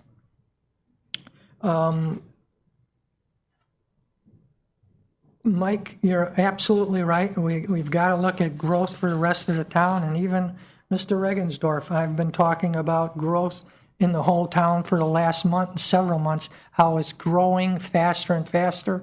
I'm hearing of all the things that are coming on 441, but our distances on 441 will be respected. The distances to churches out there right now are so far from a door to where a lot would be, where somebody could serve, I believe will be respected, those distances. It's the core of the city that I still want to respect those distances, so I don't want to remove those. And you're right, I don't think there'll be some cry, but I don't think we've seen the riots and the drunks that were predicted. It hasn't happened. And if we needed to give another 45,000 hours out, this Grady House is not in the CRA where the money came from. So just wanted to make that clear. But I support it with the amendment. And if we pass it forward tonight, we can certainly keep discussing it at the next meeting or the next meeting or next meeting. Whether you call it a workshop or a meeting, the public will get the word after tonight, I'm sure. And they'll be out to talk about it. And my final comment is, I talked with my pastor about this 2 weeks ago. And he said to me, I said, we need a compromise.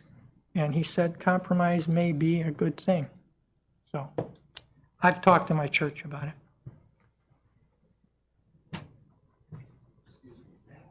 One clarification, since this is recorded. The snafu that occurred involving a church closing and opening wasn't for my liquor license. It was for the idea of building a restaurant in the downtown area. It was a zone that allowed me, because people knew I wanted to build a restaurant. And they said, well, you're going to serve liquor at the restaurant, obviously. And I automatically assumed, of course, I'm building a restaurant. You're going to have a scotch and soda. You're going to have a glass of wine. That's what we do. And my realtor was very helpful in coordinating that particular application and the timing of that.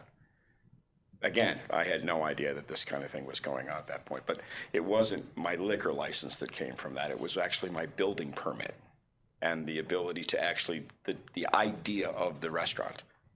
So you should think about that prior to if that had not happened, then I would have never built. It wouldn't exist because I would have been told, sure, you can build it, but you can't serve alcohol, which in this economic times makes no sense. People have, they sell enough alcohol in the grocery stores, beer, wine, whatever the case may be. When you go out to dinner, you have something to drink if you choose. If not, we have other things for you to have. I just wanted to clear that up. Thank you. Anything else? Yes, sir. Wallace Mazon, Northwest 202 Avenue, High Springs, Florida. I'm glad you brought this up, Mr. Barnes. I think serving alcohol is a good idea. I can't drink, but I think it's just a good idea. I don't think you should impede on people that want to do something at a restaurant. I think it's the right. As for the 4 blocks thing, I think it should be open to all of High Springs. I don't think you should just restrict it to just 4 blocks. I also think that's a good idea that we have like a town hall meeting, because just to have a workshop, that's a good idea. Bring more people out, talk about it.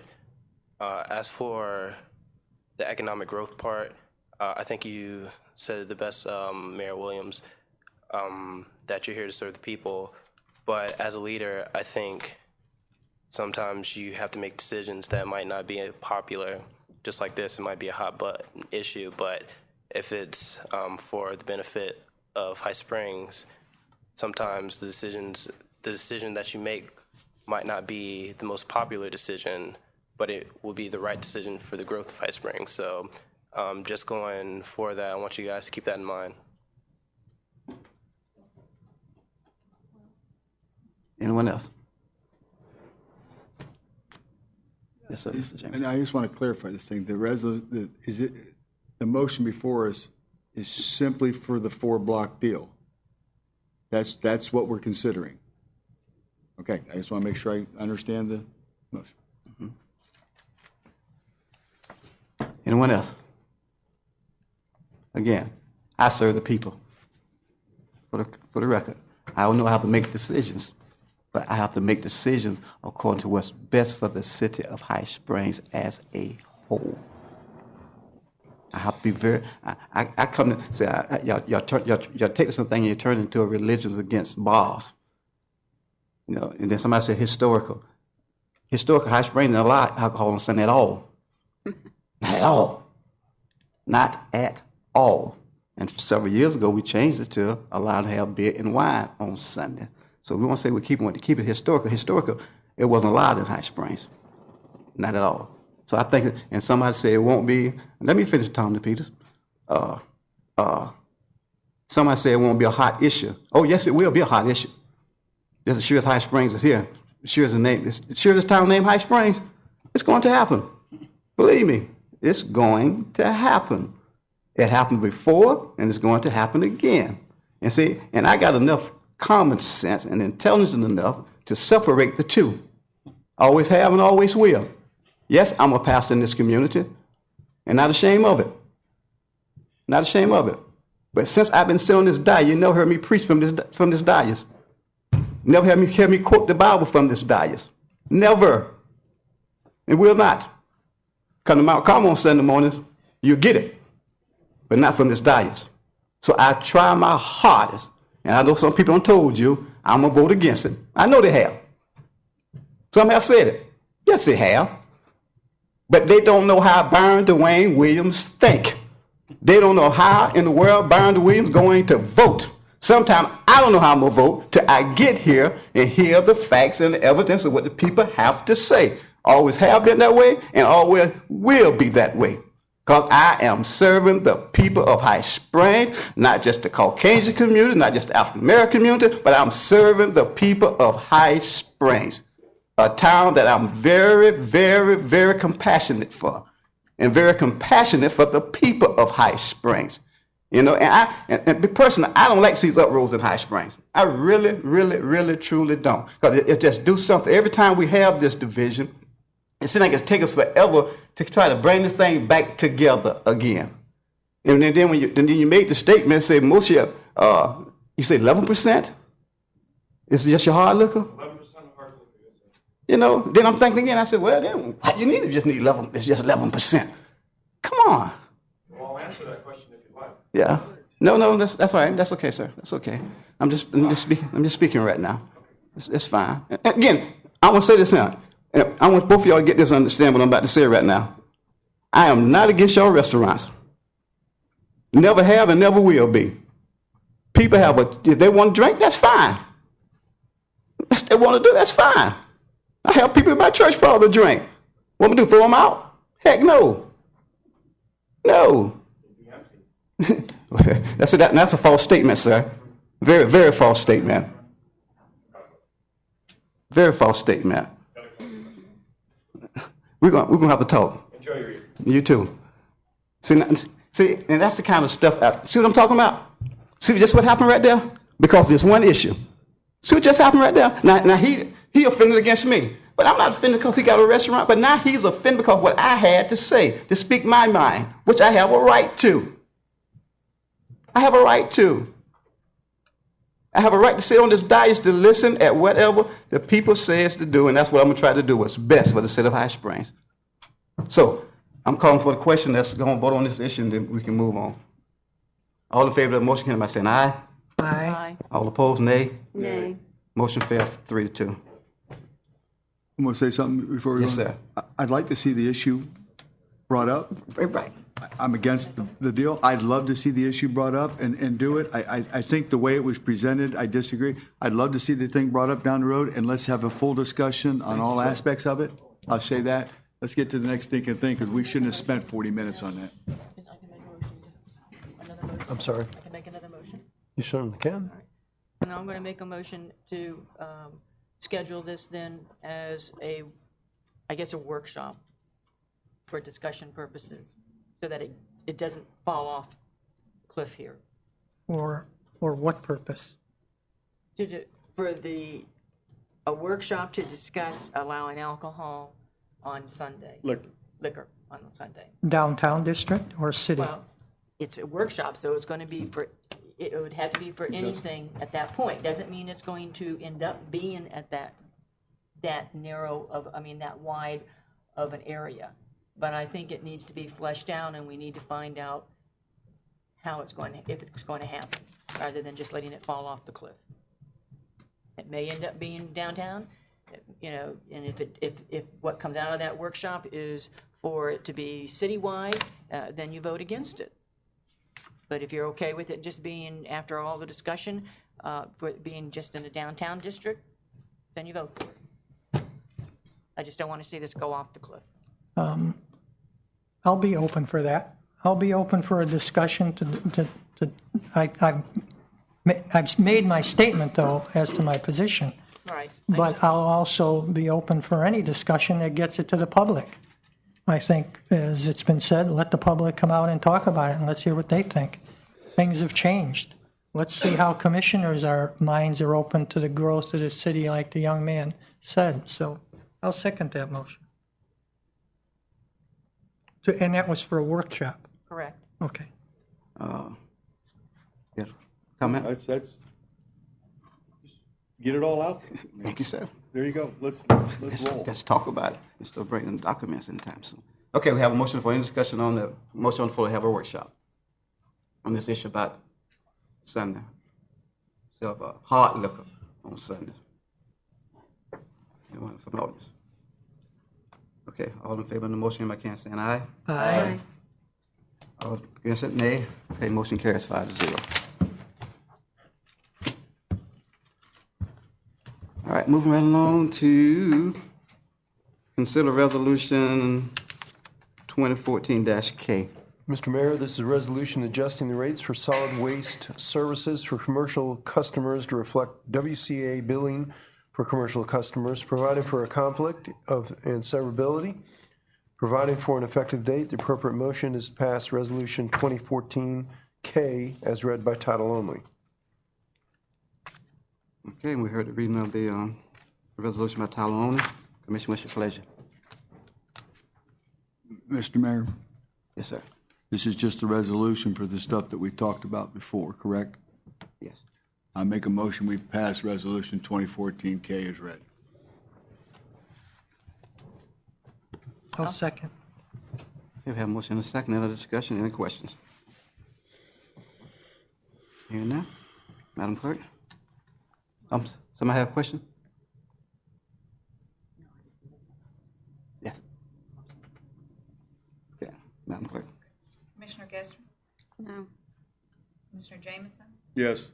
Vice Mayor Weller? Yes. Mayor Williams? Yes. Commissioner Barnes? Yes. The motion carries 4-1.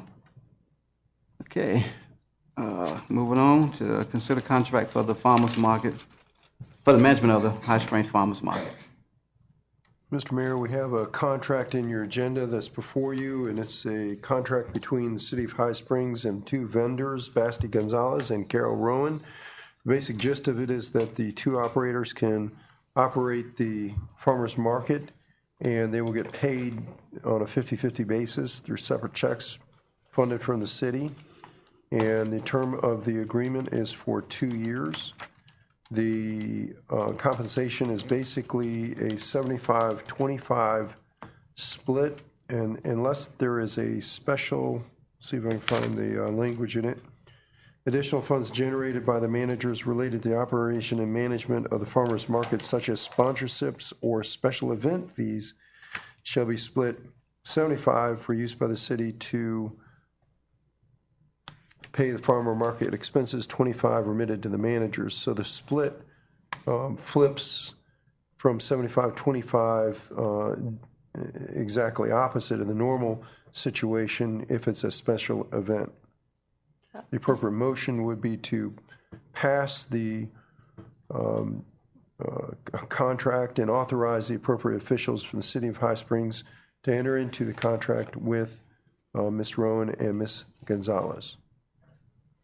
And Mr. Mayor, Yes. if I might add to that, the contract that we drafted with the compensation was based on the scope of services that you guys sent out on the farmers market, which included the 75-25 split for regular farmers markets events and then flip it for special events. Previously, when we were going to give the contract to just Ms. Gonzalez, the city commission, when we had discussed it and her meeting with Mr. Booth, was that in both instances, the farmers market manager would get 75% and the city would get 25%. So I think that your managers have some questions on how you want to proceed. Do you want to follow what was under the scope or what had previously been discussed with them in terms of compensation for special events? That changed, something changed. Something, yeah, what is it? What is the, yeah, why don't you come, what's the contract? The contract as drafted before you says for regular farmers market events, the managers shall receive 75% and the Okay. city 25%. For special events at the farmers market, the city would receive 75% and the managers 25%. And that is what was in the City of High Springs farmers market manager scope of services. That was in the bid? Yes. Okay, was that a typo? No, I think that was a carryover, I I'm think, not from sure. the It was previous in years. the original contract Mhm. from a while ago, but Ms. Gonzalez and Mr. Booth had a meeting before and said that really provides the manager no incentive to have these special events, and they take on some risk for doing it, so they agreed that it made sense to keep the compensation the same always, that the managers kept 75% and the city got 25%. And Mr. Mayor, you don't want to have unnecessarily complex Yeah. gymnastics to do to figure out who gets what cut. I have no idea what the number is as far as what this means monetarily between 75 and 25, and then you flip it the other way. I suspect we're not talking about a lot of money, but I don't know. But it's unnecessarily complex. The way this contract is drafted, I would counsel you to just make it a straight percentage and we're done. And that way you don't have to have your finance director trying to figure out, okay, what has gone on here. That's just an unnecessarily complex way to do business. Vice Mayor Wheeler. Mr. Manager, you're okay with that type of split? Yeah, absolutely. Okay. I have one other question on the contract, and that is the record-keeping requirements that are required under the contract. Has our finance director reviewed those requirements so that she's comfortable with the type of reports and the manner and the form that she feels comfortable with them? Sure.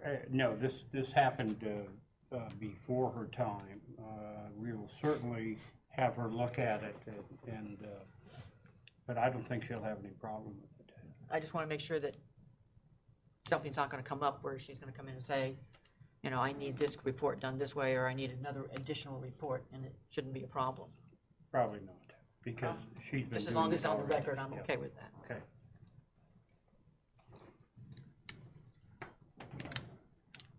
Mr. Barnes. I'll make a motion to approve the contract with the change to 75 for the vendors and 25 for the city on all events.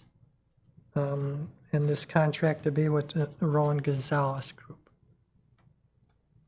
I'll Does second. that make sense, Scott? Yes. The vendors, meaning the managers of the farmers' contract. Yeah. I'll second that. We have a motion and a second. Any discussion? Y'all have anything I want to say before we vote? Want to go home? Go home. Me too, baby. Me too. It's 8 o'clock. Okay. Well said. All right. All in favor of the motion, indicate by saying aye. Aye. All opposed, nay. Motion carries. Thank you. You're welcome. Thank you. I go with you. Hey, man. Don't leave me, man. Okay, moving on to consider ordinance 2014-02. Mr. Mayor, this is a water conservation ordinance, and I'll read it by title only. Mr. Mayor, this is ordinance 2014-02, an ordinance of the Commissioners of the City of High Springs, Florida, providing for local implementation of both year-round water conservation measures and temporary water shortage restrictions, providing for recognition of related rules of the Suwannee River Water Management District, providing definitions, providing for enforcement and penalties, providing for codification, providing for any inconsistent provisions, providing for severability, and providing an effective date. Appropriate motion is to pass ordinance 2014-02 as read by title only. Okay, heard the reading of the ordinance. Commissioner, what's your pleasure? Mayor. Go ahead, Sue. It's my understanding that this is something that is required as part of the Suwannee Water Management District grant funding. No, actually, it's a little complicated, but it's part of the CDB grant process. But because it's water and it has to do with water conservation, then the Suwannee River Water Management District has a big part in it. So this is one of many ordinances that we'll have to pass to qualify. For the CBD grant that we The promised, CDB that we grant. promised Ms. James. Yes. Which I'm going to promise you that, but Mayor? yes. I want to point out, we had an ordinance previously, but it needed to be updated, so that was the reason we're passing this one. Okay, enough discussion. I'll make a motion then to pass ordinance 2014-02 as read into the record on first reading. Second. We have a motion and a second. Any other discussion or questions? Yes, I have a question, Mr. Mayor. Yes, We sit in the county, I guess, 2 districts are around Alachua County, St. John's, as well as Suwannee River. With that said, I know we've always been under Suwannee River. How does that affect us as a county and as a city with those 2 districts? Yeah. And how is it, this is for the city attorney, legally speaking, what happens to us if one is more strong or stringent than the other? We are actually fall under Suwannee River. We're within their district. I know St. James is out there, and they're much stronger, but they really don't impact on us. Well, but because they impact Alachua County and we're a part of that county, I want to know, looking down the road, how's that going to affect us? Because we just upgraded this, I think it was either 2012, it wasn't last year, it was 2012. So what else is coming? Do you know how many more regulations, how more strict? And actually, as I recall, the water study that was done on our usage in 2012 by MidTower, we were below the monthly average. I think it was 139 or 38. And that's because of the bills with the sewage and so forth. People really cut way back. And basically, High Springs that year looked like a desert.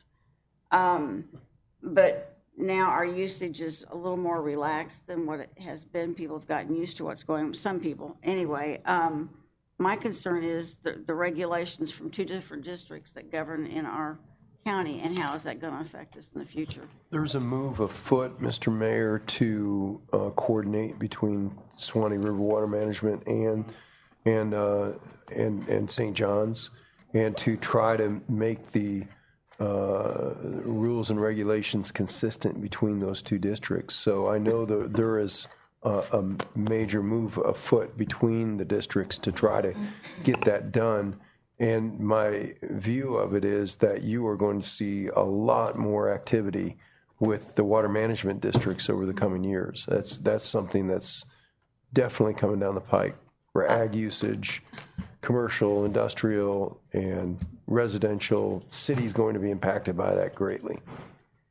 And because of where we're positioned Absolutely over right. the aquifer and the rivers and Absolutely. the springs, it comes right here. Right. It comes right, I mean, we're in the middle of it. I guess my concern is, I know we're satisfying a grant requirement, and I understand that, but then it's almost like the floodgates being raised because of what you just said. I thought that's what we'll be facing. So, thank you. Any other questions? Okay. Commissioner Jamison? Yes. Vice Mayor Weller? Yes. Mayor Williams? Yes. Commissioner Barnes? Yes. Commissioner Gestrin? No. Okay, motion carries 4-1. Okay, City Attorney's report. Mr. Mayor, biggest item I have is on our existing litigation that we have with North End and the potential threatened litigation with Capital City. We met with your city manager this past week. We talked about ideas to float to the other side to attempt resolution of those matters. Your manager has directed Midtower and Associates to come up with a plan for the capacity analysis for your sewer system, and that's been accomplished. It's a draft form. My understanding is I don't know that it's been final just yet.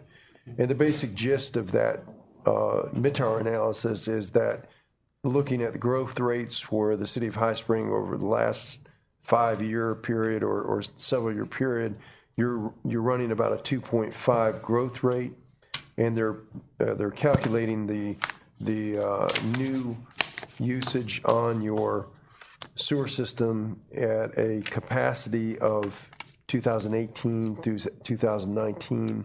When I say that number, that's a trigger that is you may be at a 5-year window to where you will really have to start doing something to improve your sewer system for another phase in about that 2018, 2019 window, 2020. Somewhere in that neighborhood is what this report tells you, that you're going to start really needing to hunker down, come up with a plan for expansion of the system. But you're not running up on 2019. And at that time, you just have to start making plans. And that's basically what the Midtower report. Our manager wanted us to have that in hand so that when we're talking to North End and Capital City, we can at least have the data as to what can be permitted and what kind of negotiation we can have with our expert report. The other point that I would make is that the Midtower report considers Camp Calaqua coming on board and being tied into our system. So that data that they're giving us is in consideration of Camp Calaqua. The developers are going to want to push us for another 10-year agreement. That's in their nature. It's what they want. They want capacity reservation, and that's where the negotiation is going to be between the city and the developers. How much continued reservation of capacity are we willing to give you to buy our piece, call it a day, and be done with this thing? Their existing agreement ends in December of 2015, so whatever they build out into that period of time, they're entitled to reimbursement from the city based upon the two agreements that we have till that period of time. Once that period ends, then their reimbursement ends, and I would also submit there will be an issue as to do they have capacity beyond that point, but the agreement ends in that period of time. So as we figured out, there is only phase one for the Capital City development, and there is not a phase two. So there's a lot of work that needs to be done on this. And I believe it is heating up. So we will either be in more intense litigation or we will be backing off into an agreement. But all of this is going to be coming before you probably before the next meeting and possibly the meeting following that into September. And I'm just giving you this as an informational basis as to where we're at, what's going on, and you're going to start seeing more about this coming up from at least your city attorney, city manager over the next couple of weeks, 4-week period of time.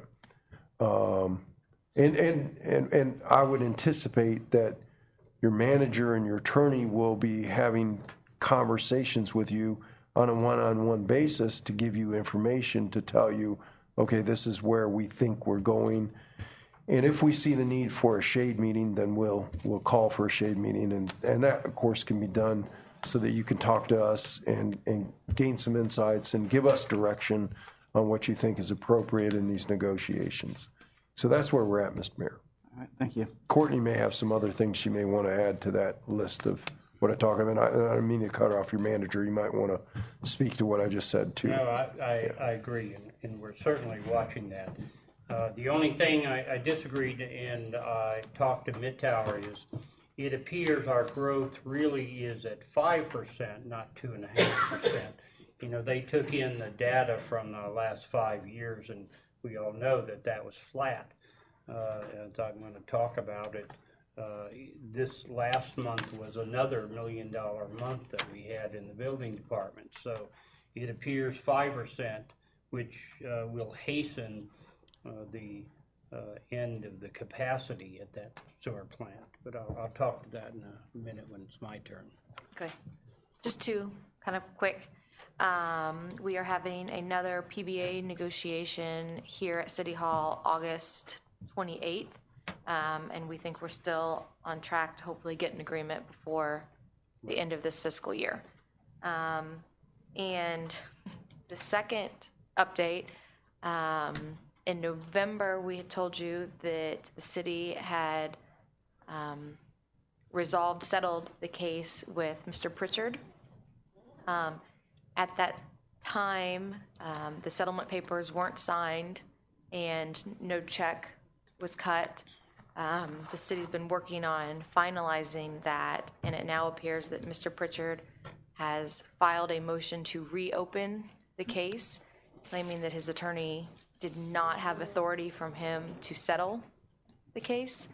The city and counsel for former Chief Troiano have filed a motion to enforce the settlement agreement, and that will be, they have a hearing August 19th on that issue. So we will keep you posted from there whether or not the judge enforces the agreement or whether or not he opens the case back up.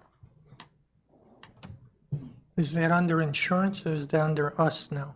That's your Rumberger is still handling that The insurance for the city. fund The is insurance covering all firm. monies from this. It's not coming out of your general fund or any other fund that you have. It's insurance related, and this was one of those instances where the insurance company came in and said, we're going to settle it. And Right, I remember we that. don't have a lot of knowledge of what's going on here because the court has sealed the settlement documents or the motion to set aside the settlement filed by the Mr. Pritchard has apparently been sealed. So it's a very unusual procedure. It's odd, and so we'll find out more information, and then as we find out, we'll certainly let you know. But the city attorneys from Rumberger, or the attorneys that are representing the city, even they don't have knowledge of the specifics of what is in that motion. And Mr. Pritchard's attorney, Ms. Maddox, has moved to seal that document because it contains apparently inflammatory matters, and it's a very unusual situation that this litigation is now undertaken. Okay. So you said that he said that he didn't authorize the attorney to settle left, you said? Yes. He's saying that he didn't authorize that and he never agreed to settle, so he wants to open the case back up. It's strange, and it is getting stranger. Okay, is that it? Yes. Any questions for the attorneys? City manager? Well, it's obviously we're not getting the information out to the public, at least in a timely manner, and it's hard because we don't have that kind of media that actually goes out there. What I'm going to do is create a page on our website, what's happening in your town, and if I have to use a few hours from our IT person to do that, and to upgrade that every week to say, this is actually what's happening, because there's a lot of things that are happening that we talk about, they can see, but apparently it doesn't get out there. But this way I can say, it is on our website, you need to go to it. And once people get used to it, they'll find out what's really happening. One of the things that is happening in our town is the rail tracks are going to be torn up in the next 2 weeks. I have some concerns with that, and obviously I don't have much control, but I am going to put the code enforcer out there to monitor them on an 8-hour period, because I've gone through this in one town and they made a disaster out of it. I mean, they laid all the ties and they didn't they just threw it aside. I will stop them this time. I know they're going to scream and holler, I don't have that authority, but trust me, I'll get their boss's boss and we will monitor them. Oh, I got a question. So now, once they pull the ties up and everything, so are they still going to be responsible for maintaining that area? Yeah, they're going to say they've abandoned it. So, but I'm going to make them at least cut it and clean it before they leave. Mm-hmm. So now, if they abandon it, what's our position as a city? We'll probably have to go in there and clean it up some. To get them to come back and clean it up will be almost impossible. It's easier to send our crew out there with the bush hog and clean it up. Once they've tore up the... I guess it's a question for the attorney. So if they abandon it, just like if someone was to abandon a house and we start putting liens on it, and then we require that property through, what a procedure? There's a whole procedure for abandoning the railroad tracks, and my understanding is this then going to rails and trails is what is happening here. And the actual maintenance of the trail system, I would believe, is going to be with the entity that is managing the trail system itself. So it'll be a recreation type system in the future. The problem is that there will be a 5-year window between the time they put it, and so we'll get very conversant on what their responsibility is during the abandonment period. But sometimes it's like, Whatever happened to the purchase of the line? There was some... Well, we ran into a problem with it being polluted over there where they used to have the old round table. Now, it's hard to get a definite answer about, well, did they clean it up or did they not clean it up, or, and we're trying to. We have a meeting with the county along with the state. We had a meeting with the state, but that, we didn't learn a lot. They just told us what they weren't going to do. Didn't say what they were going to do. Now, I might put that on what's happening in your town, because they said they weren't going to do anything about that sinkhole. You had mentioned a couple meetings back that you and Vice Mayor Weller were going to Tallahassee to talk to the group about rails to trails. Well, what happened is we really talked to the state over here at Lake City, and now we're going to have a meeting with the county and the state, and then, this has a lot of, then we need to talk to DEP, and then we'll go to the state. And what we're told is that even though we got it as a #1 project, we probably couldn't expect it to be done till 2019. And that's if that area is cleared and cleaned.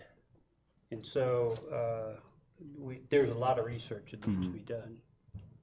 I'm actually going to put Midtower on some of it because they have contacts with DEP to find out. About maybe 6 weeks ago, John Hill was in this meeting. There were some questions about land. And he said if you want to know what transpired, ask some of the old timers, you know, Right. like was the area cleaned up? And he'd be a good one to consult on that because he probably will know, Sure. especially with his involvement with Lancala. Will do. And that, you know, that will be a significant emotional event for a lot of people when all those rails get pulled up. They won't go over to the museum, though.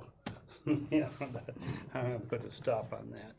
I have tentatively scheduled the 23rd of September, which is a Tuesday, for an informational workshop on dispatch. And that's a day after you've passed the budget. So I'm walking. That could be one of those meetings, but actually it's just simply for information. So that's how I'm putting it out. I've asked the attorneys to put a resolution in reducing by 1/2 the minimum charge for nonprofit organizations, and there is a minimum impact on the city. Actually, that only covers 3 nonprofits. I'm not going to mention them, but and what it is although it covers all nonprofits, most like churches and that use much more than their minimum. What occurs, as in one case, they only go to a meeting once a month, and they're having to pay the minimum, which is a commercial minimum, and they're figuring that to flush a toilet is costing them $20. So, you know, I think it's a little unreasonable what our charge is, and the impact is only a few dollars. So I'll have that ordinance put together, and the council can vote it or not. You have in front of you the draft capacity analysis, which really, although they push it to 2023, when you use 5%, we're really talking about 2020, we run out of capacity. You have already spent money on your expansion, so truthfully, we can use that.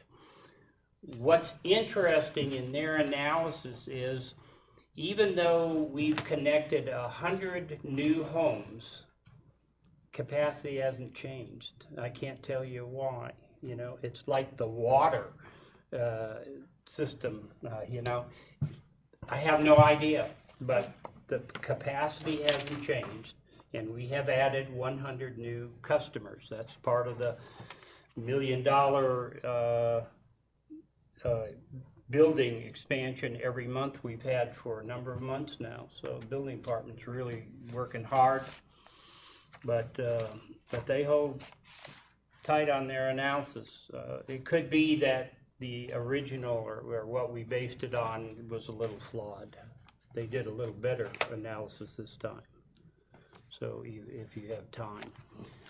There's another page you have, and that is on September the 25th, Rural Development Agency wants to give us a check to do, finally, the farmer's market. And because it's in the morning, we'll have donuts for you, even though refreshments is misspelled. We'll have donuts and coffee for you, and for those that are really involved in it, we ought to pop a bottle of champagne, because it was a painful grant. I've already talked about the 100 there. I've had some complaints about the group home. I mean, that came up, and I'm having our fire chief to go and inspect a home. He does the inspections, so rather than send the code enforcer, I'm going to have the fire marshal go over there and inspect, because the complaint was there was 8 people in there, and I've heard that from a couple areas, and so we're going to have him inspect that.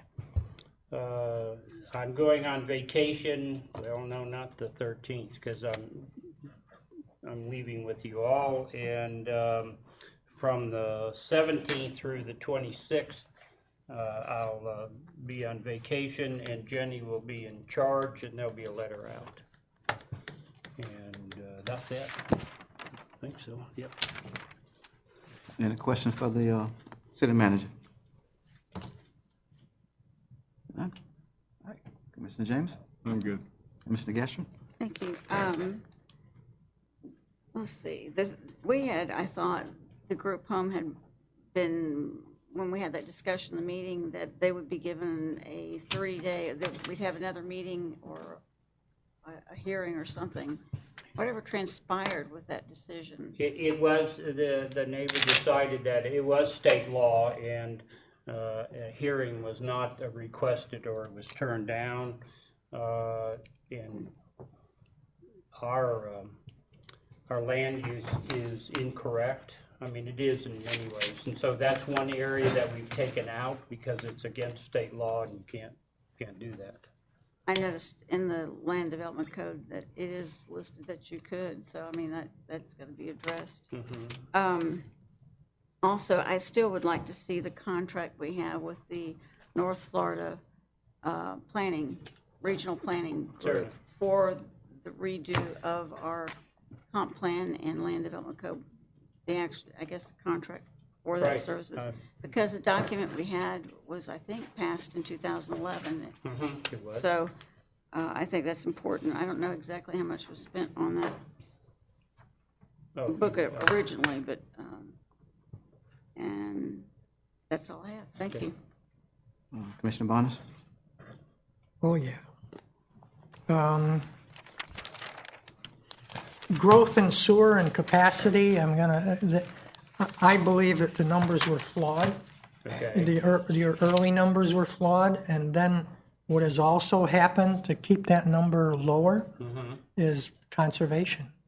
Everybody that started getting these big bills, remember when those numbers were put in place by Jones Edmonds, and as we started taking on sewer users, nobody realized their water was going to be so tied to their sewer bill. And over the years, I like go crazy when she's watering too much. So I think they're conserving, and that's what's happening. So we're seeing that. But having said that, growth we're not at 5%. A year from now, we're going to be looking at 6 and 7 and 8%. We're going to see growth. So I would really stress to you, as you talk to Mint Tower, as you talk to Alachua, consider whether that date's going to be 2015 or 2020 or 2018. Consider what I have talked about with Alachua, teaming up with them on that side of the city. Might be an option for Weston Oaks to tap into Alachua and work something out with them. So never, ever forget that Alachua has all that capacity. So, and that's my comment on that. The budget, I'm going to ask a question about the budget. We have one more budget meeting? Not really. We have one that you're going to approve the budget. Okay, then I have a question on the budget that I think needs to get answered, and I'll put it on a commission meeting. We keep talking about the 3% and 4%. You say 4%, and then she corrects you and says 3%. Okay, what we did was we put 3% in the budget, and that was for merit. And merit is between 2% and 4%, so the average is 3%. The average is 3%. That's why we budgeted for it that way. Okay, but then the next question, which I had a discussion with Jenny on, was is that 3%, 2% to 4% from day one, October 1 for everybody, or is it staggered? It's staggered based on Your anniversary. your anniversary. Okay, you're sure about that? I'm We're sure talking about about this year's budget or About next year's the budget? next year, starting October 1st. Did we budget it to give everybody the pay starting October 1st, or is it going to be staggered on their anniversary date? Well, now, there's a difference between cost of living and the merit. The cost of, if we do that, we have two unions that we have to go through. We just don't have the ability anymore just to say we're going to give raises. We have to negotiate it. And basically we have been talking about merit, and that's how I negotiated for you. Of course, you have to, you being the commission, have to approve the contract. But I have talked with them at merit, and I've also talked with PBA, so I have two unions at the same time. But then you're now talking about cost of living. So I'm getting this unusual feeling that there's a little more money going to be given out this year than what's been said at public meetings. I'm of the opinion that we're going to give them a 3% raise, and then some merit raises will be 3% raise as of October 1st. Tell me that's not going to happen. It's not going to happen. And besides, I can't make it happen unless I negotiate it. Now, I get on the camera. I'm on the camera, so you see my look when I give you the look. But you don't see the look that Jenny gives when I said that. I'm sorry, but she doesn't understand that you have So- to negotiate with the union. You can't just come up and give a raise All or right. give a cost of living. So I'm gonna before that, but I vote on to approve that budget. I'm gonna want to ask that question at that meeting. Are you giving everybody a raise? And the budget manager will be here, correct? Yes. Is yes, you will. everybody getting a raise of 3% from day one? And then we're gonna negotiate more merit raises somewhere out throughout the year. Now, if you want to do that, I can renegotiate with the union to say that you're going to give them 3% and merit, or any combination of that. But I still have to go back to that. I'm still Can I on. add something to that? Yeah. You know, you've got the two unions, but then you've got, I guess, a handful, probably the department directors that aren't covered by the union. Right.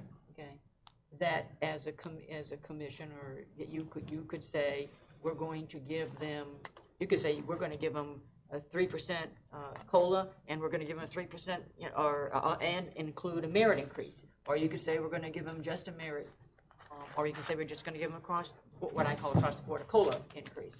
But that small handful of employees is strictly up to the commission as far as what we budget. Right. But as far as the union goes, like the manager said, that you have to negotiate what they're going to get. And I guess he's indicated you've already negotiated. But then again, how do we know how much you can negotiate when you're negotiating? The budget's got to tell you what you've got. You can't just That's what the 3% was 3% in each department. in each department. I'm going to re-look at it, and I'll ask the question a little better at We're done. that meeting. Mayor? Okay. Yes. I did talk to the finance director, and she advised that she will have minor revisions to the budget that we will present on the 28th, if there's any changes then, but it won't be heard for public hearing and first adoption till the September 11th meeting.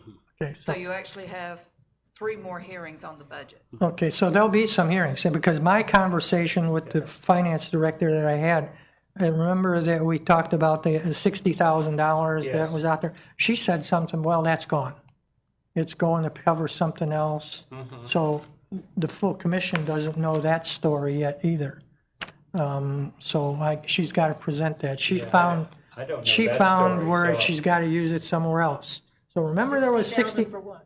Remember there was You need to $60,000 pay off.